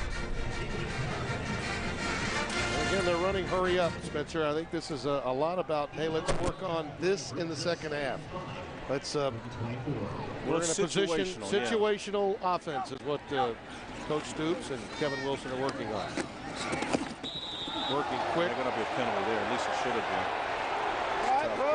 Tough non-call there. Tennell took it, and Lewis Harris pushed him out and did so with ferocity. Well, you be the judge at home, folks. You see the eyes. You see the reception, the catch made, the step, the extra push there. That could have gone either way, but it certainly looked like he should have flagged. He was defenseless. He Absolutely. Even the officials are having to make a little bit of a judgment call here. I mean, how many times do you really want to blow the whistle when in the back of their minds they're saying clock tick, tick, tick. They're doing the same thing the players are doing. As Chris Brown takes it inside the 15. Well, actually just outside the 15. They'll mark it at the 16. Plays like that or non-calls like that certainly will send a jolt of energy to your offense and make you want to hang another half 100 on Oh, them. yeah. I'm telling you, that's one way to get a team up in a hurry. Brown, the lone setback.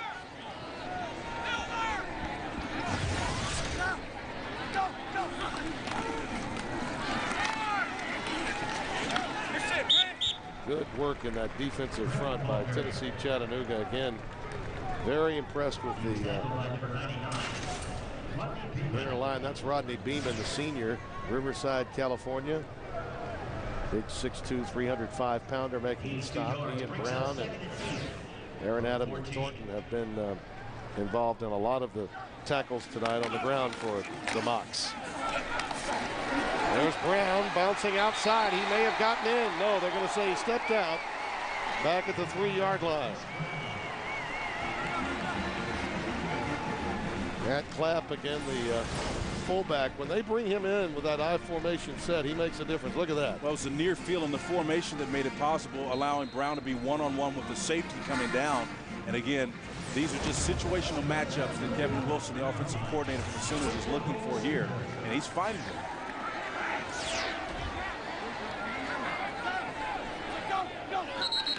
Clapp is really trying to earn his spot. They've lined him up both in that I formation as the lead back, Spencer, and also in that slot, sort of an H-back on those stretch plays running outside. And he's, number 34, has been putting a hat on somebody all night long.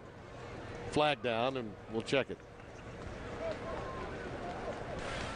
Substitution violation. Defense, 12 men on the field, half the distance to the goal, remains first down. You see, that's where the advantage of working under this 40-second clock actually helps an offense, because you're trying to work in there and try to get the defense off guard. And I think it's a big advantage for a team that's mastered the shorter clock, 40 seconds. First and goal. Brown dots the I and bounces outside for the touchdown. A lot of second effort there.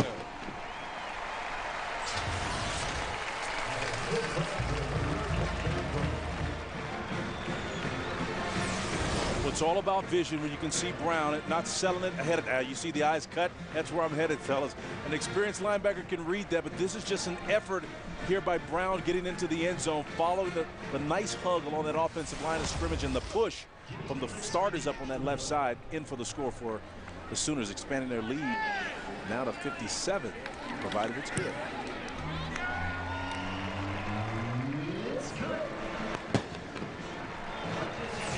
Again, watch the initial hit, but the legs keep churning. Yeah, it's the push on the left side that you're seeing.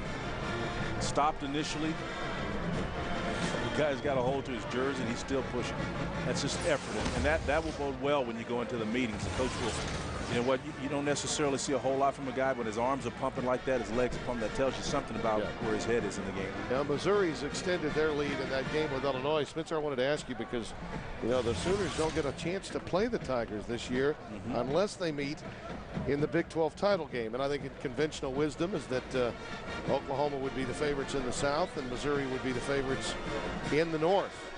Yeah. But this is an Oklahoma team that seems to have the Tigers' zone read offense and what Chase Daniel does. They seem to have their number. Right, and they're not unlike other Missouri Tigers on what Illinois is doing. They run a power zone read, and they'll pass the ball with Macklin, and they've got a great tight end. Rucker, of course, went to the National Football League. Hoffman's pretty good. Hoffman's very, very He's good. very good. And Chase can pull it down and run, so they're very potent. But I think from a defensive standpoint, the Sooners, Brett Venables, the defensive coordinator, and Bob Stoops have managed to break the code a little bit of the zone read package that Missouri presents. And so from that standpoint, I don't think they're sweating that. If they make it through the South, they're not sweating Missouri in the final. Now the advantage for Missouri is the game is in Kansas City.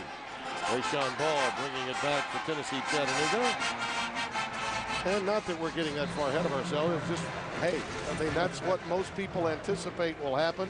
And the fact that the two teams don't play in the regular season has everyone looking ahead just a bit. Brett Bowers, by the way, came down to make the stop for Oklahoma. And I think, Timmy, it's a valid thing to talk about because that's part of the coaching challenge. To have your team be able to focus on the task at hand, the next game, as opposed to what could be and what everyone expects will be. And that's a matchup between Missouri and, of course, Oklahoma in the Big 12 championship. Well, finally, a little room on that right side against the Oklahoma defense as Sean Kerma gets through. Junior out of Los Angeles, California. Kerma played at Glendale Community College. He's showing a little signs of being a power back there. Well, he's a big guy. You know, he's 6'1", 220-pound junior, and he knows how to run. He's got a nose for yardage, and then getting the tough yardage in particular, Tim. And now they're in a favorable down and distance situation, that place they hadn't been all night. And didn't get much done that time. Right back to him, and he was just undercut very quickly.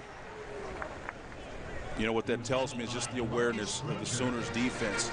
Very alert at the line, the point of attack, and they just blow this play up big time. The directions up front, and they regather themselves and locate the ball carrier. The Sooners stop them. That just no down and distance situation. It converts to a little yardage gain in that play. DeMarcus Granger in there real quick to make the stop. 3rd and 3.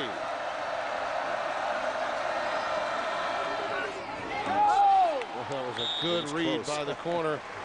Dominique Franks had a chance to pick it. The pass was a bit overthrown, and it's likely to be a good thing for Pastore, because had it been more on target for Chris Pitchford, it would have been a pick. Well, you saw Pastore, his eyes flash down in the middle of the field to freeze the safety.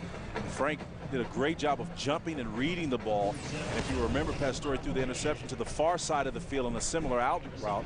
Maybe not as difficult of a pass, but again, the safety's really got a beat on his ball right now tonight.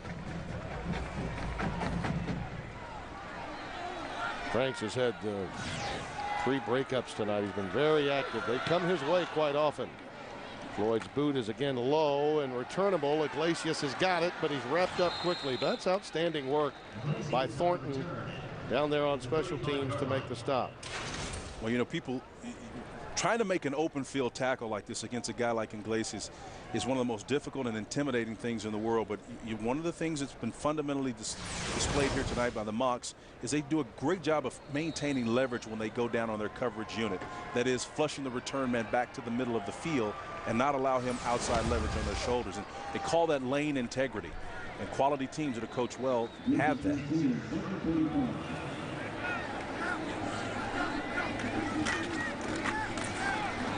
Halsley hands off. Taken by Justin Johnson. His first carry of the evening. That was B.J. Taylor was in there on that stop. And boy, you saw the 6'3", 298-pound junior dive in there and penetrate again and stop the runner in the backfield. Justin's out of Gilmer, Texas. And yeah, Taylor pretty active there coming in to make the stop. Junior from Cherokee, Alabama. This was a long time ago we saw those plays. 56. You may see him some more before the night's out. We opened the fourth quarter with the fourth-ranked Sooners leading Tennessee Chattanooga 57-2. Along with Spencer Tillman, Tim Brando. We've got Emily Jones downstairs along with former Oklahoma quarterback Paul Thompson. The pass right over the middle, and it's caught by Brandon Caleb. And he stopped at the 39-yard line. Oh, hey guys. I was sorry. I was distracted by the Sooner men here. I wanted to give you an update on what's going on here in the stands. Still about, I would say, 40 to 50% full here in Norman. And I came up here to ask these guys. These are the Sooner men instead of Supermen. They're the Sooner men. So how did you guys wait out the rain delay? You know what? We just take it game by game, just one step at a time. You know, we just like to cheer on our Sooners, baby. Oh my goodness! Someone took a page out of the coaching cliches book. Well, what are you going to do here in the fourth quarter, Coacher? I'll tell you what. You know, everybody gets a game ball. That's how it's going to be. Everybody gets a game ball. Boomer Sooner, let's get after it. Oh my goodness! And it bears a striking resemblance to Bob Stewart. It did, doesn't it? AM, you just learned us something about men. They never listen. They never do. They never do. Hey, Emily, you might ask the Stoopsy sound-alike what it was like to work for Steve Spurrier. I'd like to know what it was like to work for Steve Spurrier. Can you ask him? Okay, Tim Brando wants to know, what was it like working for Steve Spurrier?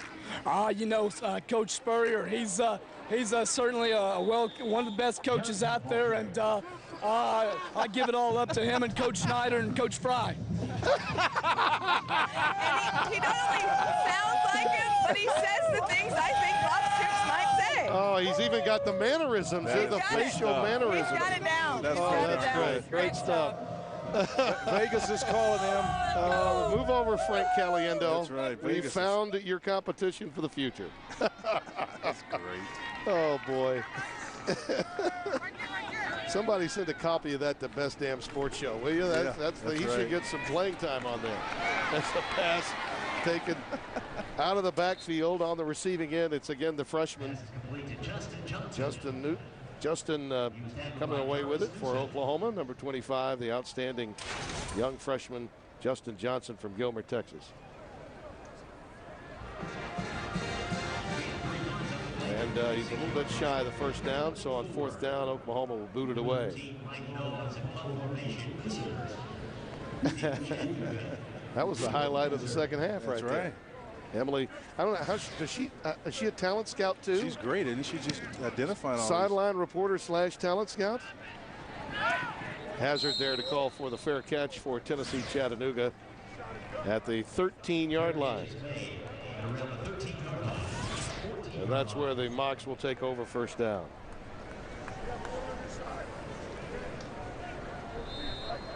Ladies and gentlemen, how did you guys wait out the rain delay? You know what? We just take it game by game, just one step at a time. You know, we just like to cheer on our Sooners, baby.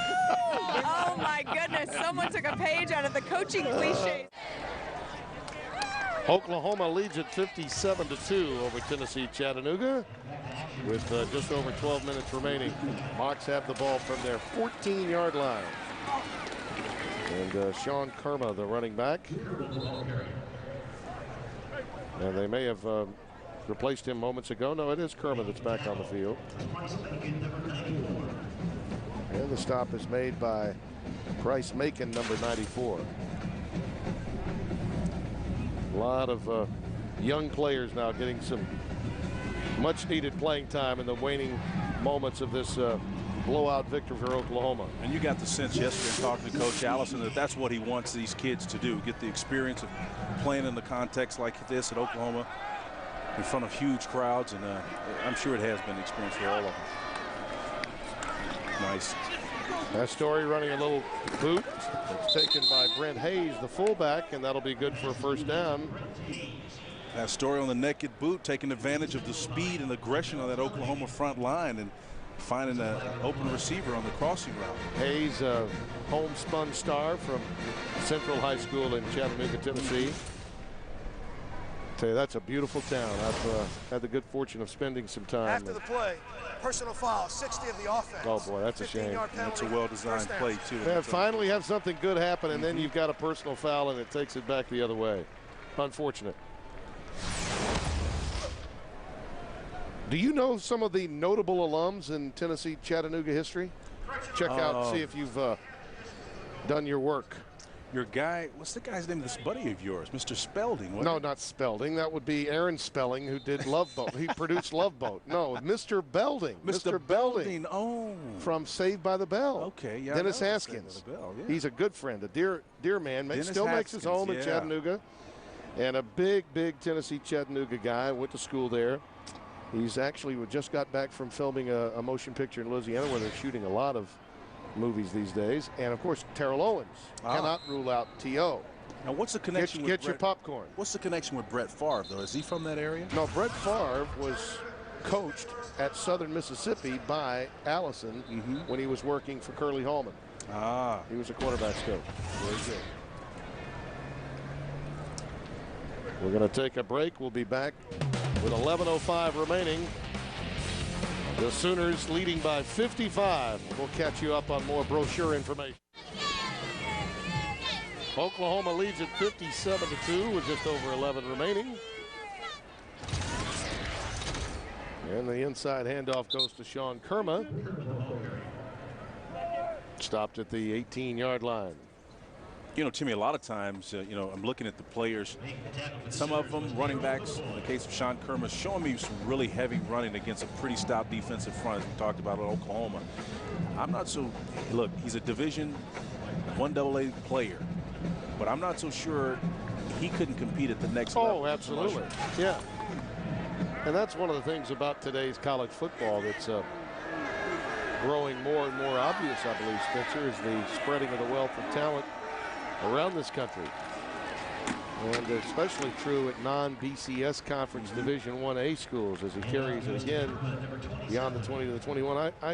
I'm always amazed to hear people that think they know a little bit about college football when they start throwing out money games, automatic W's, and they start throwing around different schools, and they say, well, they played this team or that team, and they happen to throw in somebody like Troy. Have you checked Troy's resume? They beat Missouri. Absolutely. Troy has been an outstanding team in the Sun Belt for quite some time. I mean, a lot of fans just react to brand name, and a lot of people with microphones react to brand names, not understanding the content, the substance of the talent that's on that team currently. Well, I think the poster child for that example last year would be Appalachian State. Sure. Against Michigan. Again, I wrote a piece on this. When you spread people out, as long as my guys can run as fast as your guys can, my quarterback can deliver on time, I've got a chance to beat you. At the end of the day, that's what it's all about. And again, not much time to get the ball off in this situation because Oklahoma's just that much superior up front. But given protection and time, if you've got skill position players on the perimeter, you're going to have a chance to win. Bryce Macon with that sack for Oklahoma. What are their totals now? They have 6 on the game. They have 4. I believe it's 6 on the game now. 6 sacks after that one. Floyd to boot it away. Iglesias will call for a fair catch at the 41-yard line. That's where the Sooners will have it with 8:53 remaining. You might want to check the substance of a team before you start throwing dirt on them.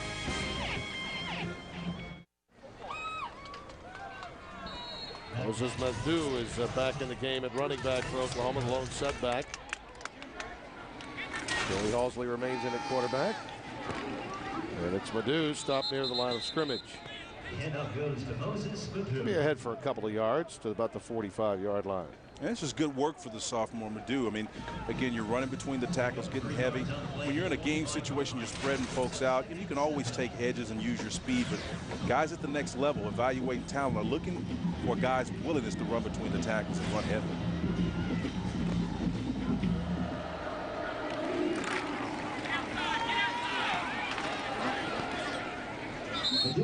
Madu again, ahead for about another yard and a half, maybe two. Setting up a 3rd and 6. Rodney Beeman made the stop.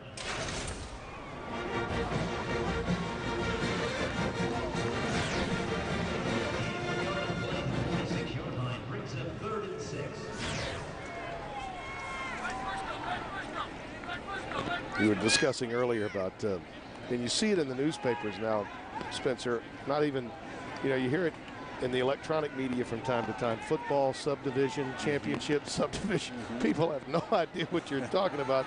Football bowl. Yeah, it's Division I AA and it's Division 1A. You're making one sport. The idea here was to try to make the 1AA schools not sound like a second-class citizen. And in so doing, they took away what little marquee value they really had that people could identify them with. That pass was caught, but it's Owens, and it's not enough for the first down, so Oklahoma will punt it away. But, you look at the Southern Conference with the history of that league, teams like Furman, that have gone 1AA championships time and time again, Georgia Southern, that's a heck of a league. Appalachian State's won 3 in a row now. 3 Division I AA titles consecutively.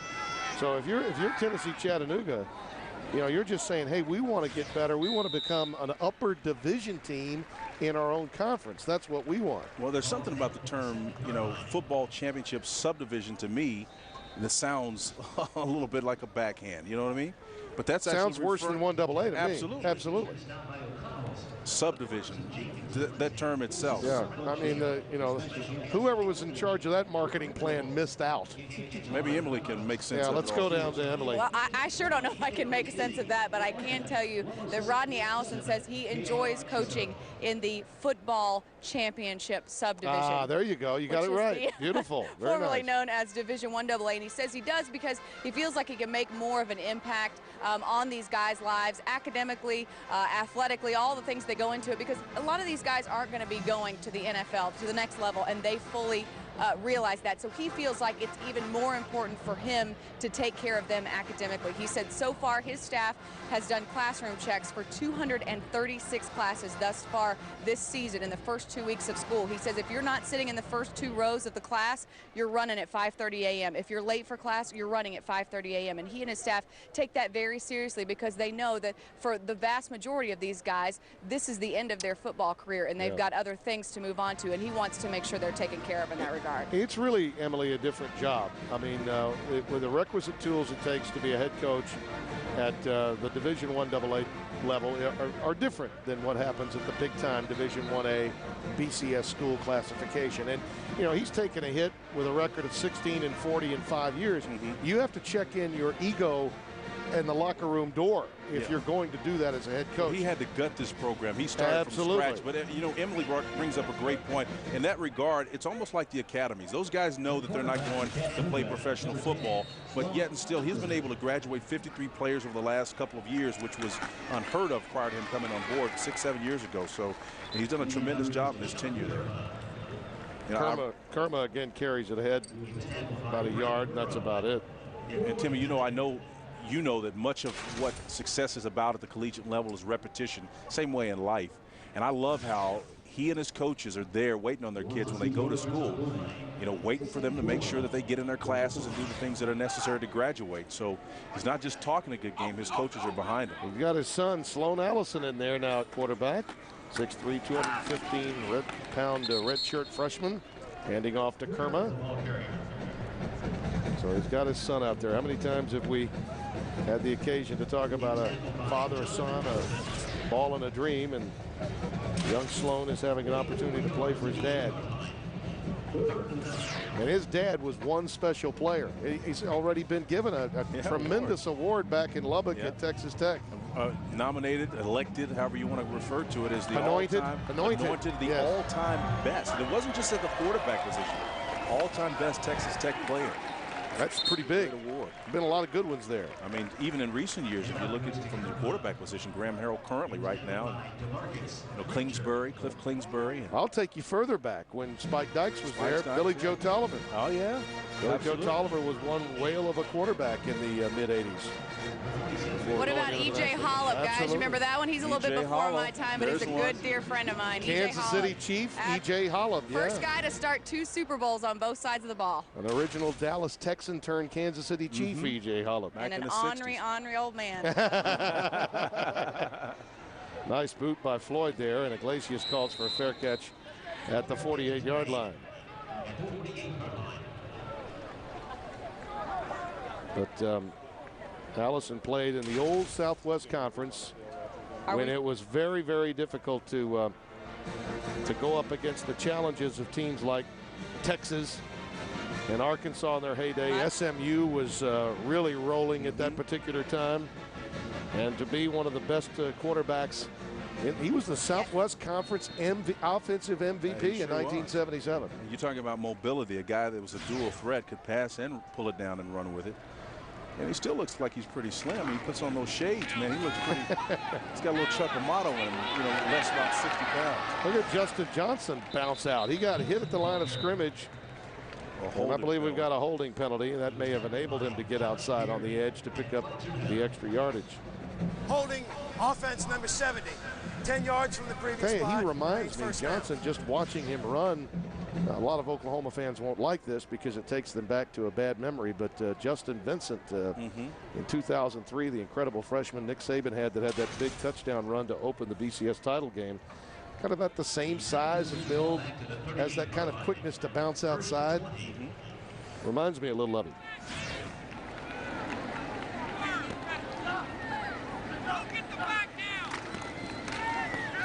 Halsley's pass is hauled in. And an acrobatic job that time by number 24 on the receiving end, Miller, for Oklahoma. DeJuan Miller, 6'5", 200-pound freshman out of New Jersey. DeJuan did an excellent job of hanging on to that ball, too, sacrificing his body in the air.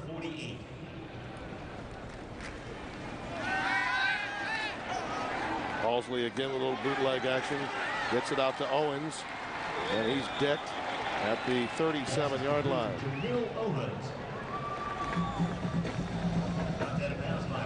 Jamil has been active in this second half out of Creekview High School in Carrollton, Texas. Well, the Oklahoma Sooners are just running their offense. And again, what Halsey's noticing, he's got an option either underneath the check down. And depending on what the safety does, he's either going to go over the top and try to get a big play or settle for the underneath route on the corner hitch.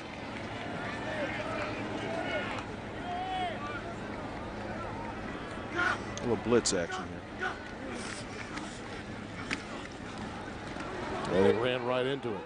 Nothing doing that time. You know, sometimes you guess right and sometimes you guess wrong. You run right into the teeth of a corner cat blitz there, and it wasn't an all-out blitz, but again, it's fitting them up on defense. They had what you call a port side or a left side charge for the most part up front for the Mocs, and then they ran that little corner cat blitz and stuffed that.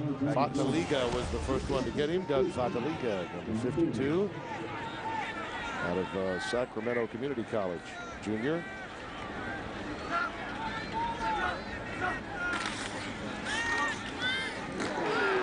Another nice read by the corner. Chris Lewis Harris is, as they say, getting his fair share of reps. James Hanna on the receiving end, reserve tight end, freshman from Flower Mound, Texas. But popped. Welcome to the game by another freshman, Chris Lewis Harris, who's been out there all night. Little swing route there, got the ball open to him. That play designed to get him one-on-one and facing forward so he can make a move. On 3rd and 15. At long last, a sack for Tennessee Chattanooga, Jaron Norfleet. Sophomore from Brentwood High School, Nashville, Tennessee, making the play. I know it's only 2 minutes and 20 seconds left in this game, but you know what? I call it the element of recency. What you see last, you tend to remember most. And you don't want to leave the game with sacks hanging over your head, because the coaches will remember that. Believe me, you'll pay for it in those meetings.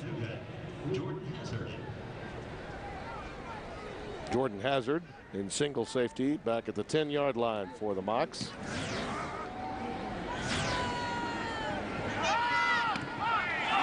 And a fumble. Sooners were in position to come away with it and may not have. Awful close, too, on that cover. Yes, it was.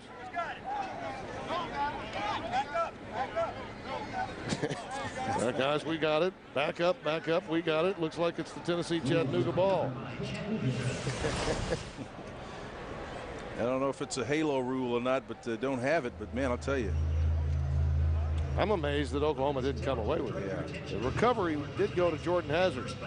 He was quick to get there. A fortuitous bounce allowed him a chance to pick it up at the 23-yard line.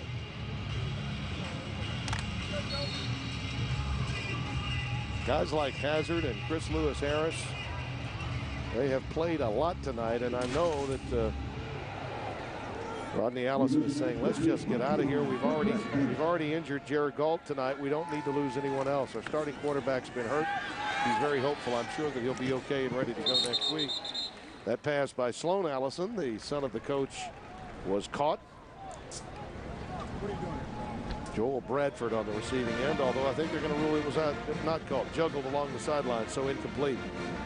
Sloan showing some mobility moving out of the pocket. Yeah, he looked pretty good there. He did, didn't he?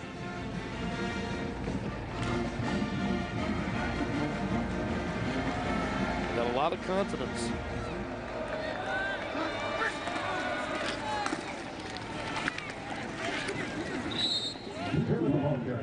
Running off the right side again, Kerma. Stopped at the 25-yard line. Well, they had their 56th consecutive sellout tonight, and I believe this is the 19th consecutive home win for Oklahoma, which would be the longest in Division 1A football after tonight's victory. Bob Stoops has only lost here in openers, I think, what, twice in his now 10-year career?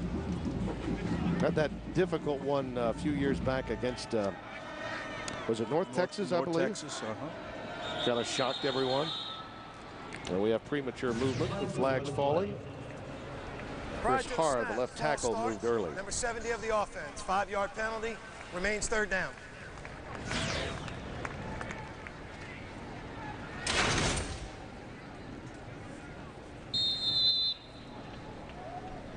At the end of this day, I think a lot of people are going to be talking, Spencer, about the win for East Carolina.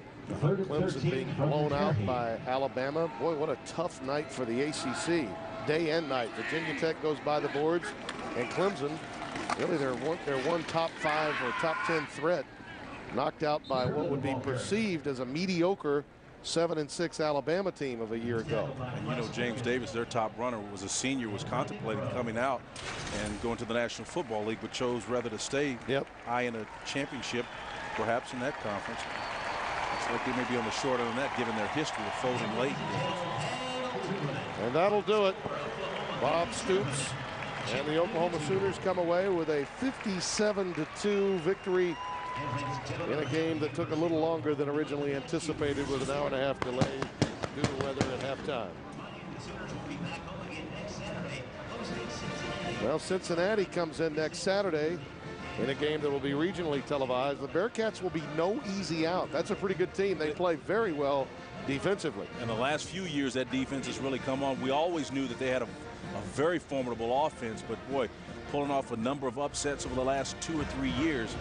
Cincinnati Bearcats is one of those teams that you talked about. You got to read the label on and know more than what the tradition suggests. By the way, we want to thank the Oklahoma Sports Information Department, led by Kenny Mossman, for all of their cooperation and help, and Joe Castiglione, the Director of Athletics here. Also the Sports Information Director from Tennessee Chattanooga, Jeff Romero.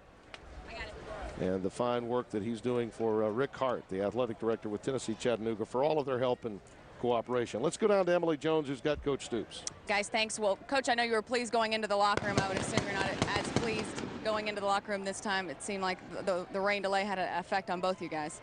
Well, and in the end, you're trying to run the clock out. You don't want to put up too many points, so you're throwing short routes or running it. They squeeze you. You don't want to throw it on top. There's no good way to end the game, like that. So, we executed when we needed to, and we ran out the clock when we needed to. So what do you take from this? Is it kind of like you said, a no-win situation when you play a second half like this? Well, again, you're trying to manage the clock and not put up points. So you do the best you can. You got to move the chain, so you try and run short routes. You try and run the ball when they know you're going to run it, and the safeties are down there at 8 yards. Sometimes it's just tough, But in the end, overall, it was a solid day, And again, second halves like this, they're a coach's nightmare. Always have been, always will be. But first half great. Manuel Johnson had a great night for you. Manny had an excellent night. He's a big-time player for us, and we're excited to see him making those big plays. He'll make a bunch more this year. All right, Coach. Thanks so much for the time. Congratulations. The Sooners off to a 1-0 start. And guys, speaking of the guy that we were just talking about, he's right here with us, Manuel Johnson. Manuel, a career night for you, and you did it pretty much in the first half, most of your damage. How did it feel out there tonight? I mean, it felt good. We came out with the new offense. It looked pretty good. And, Sam was on, offensive line was on, so it looked pretty good. When you take a team like this, I know you've been dying to play anybody but yourselves, but is it hard to try and maintain that level of play because, like Coach Stoops just talked about, not wanting to run up the score, not wanting to, pour it on, so to speak? Well, no matter who you play, you always want to come out and execute. That's what we did the first half. Second half, we came out kind of slow, but after a while, we kind of got it going. What can you take from this game, and where do you think you guys as a unit might try to improve? We just had to look at the positive things. We did good, moving the ball up and down the field. We didn't get many two-minute situations or any 4-minute situations, so I'm sure we'll look at that. And we just got to come out in the second half and start better. All right, nonetheless, 1-0. Nice start to the season, Manuel. We do appreciate the time. And Manuel Johnson, 9 catches, 120 yards, and a touchdown, guys. All right, Emily, thank you. And the words of both Manny and obviously Coach Stoops ring true. It was a very difficult second half to play, but I think the fans wanted it, and I really believe that the administrations of both schools had to have been in some consultation about the direction that they needed to go, and obviously the EMT and meteorological reports they were waiting to get, they chose to go ahead and play. Certainly hope that Jared Galt is okay, the quarterback for Tennessee Chattanooga. It was unfortunate to see him go down with what appeared to be a shoulder or arm injury. And he came in this game, of course, with the bad ankle, and he had a special brace made for it. So, again, the fact that it happened so early in the second half when we talked about it, there would be possibility of injuries incurred as a result of the layoff. So I think he's going to be fine. I loved Bob's response to Emily. He, again, pulls no punches. He felt the same thing we were feeling. Yeah, exactly. And you know what? The idea, and we weren't questioning, we were simply pointing out that Halsley had come into the game. He had already said at halftime, and Emily correctly reminded us that he had said, you know what, they're not done. They need to get a few more reps in. He decided to stay with that, but yet he was going to run a package that was hopefully going to allow them to be somewhat successful, improve, and yet maybe not score as much. Well, again, I think the point he made in his comments, at the end of the day, when you try to protect yourself, defensively, you become easy to stop because you move a lot of bodies around the line of scrimmage. And you begin to wonder as a coach, am I putting my guys in harm's way? That's the point. Again, if there are 8 men down in that box, you're in trouble, big time. It's a violent game, and you've got to take that into consideration. When we come back, we'll wrap everything up. Here from Norman at the Gaylord Family Oklahoma Memorial Stadium, Owen Field. The 114th season of Oklahoma football got off to a great start.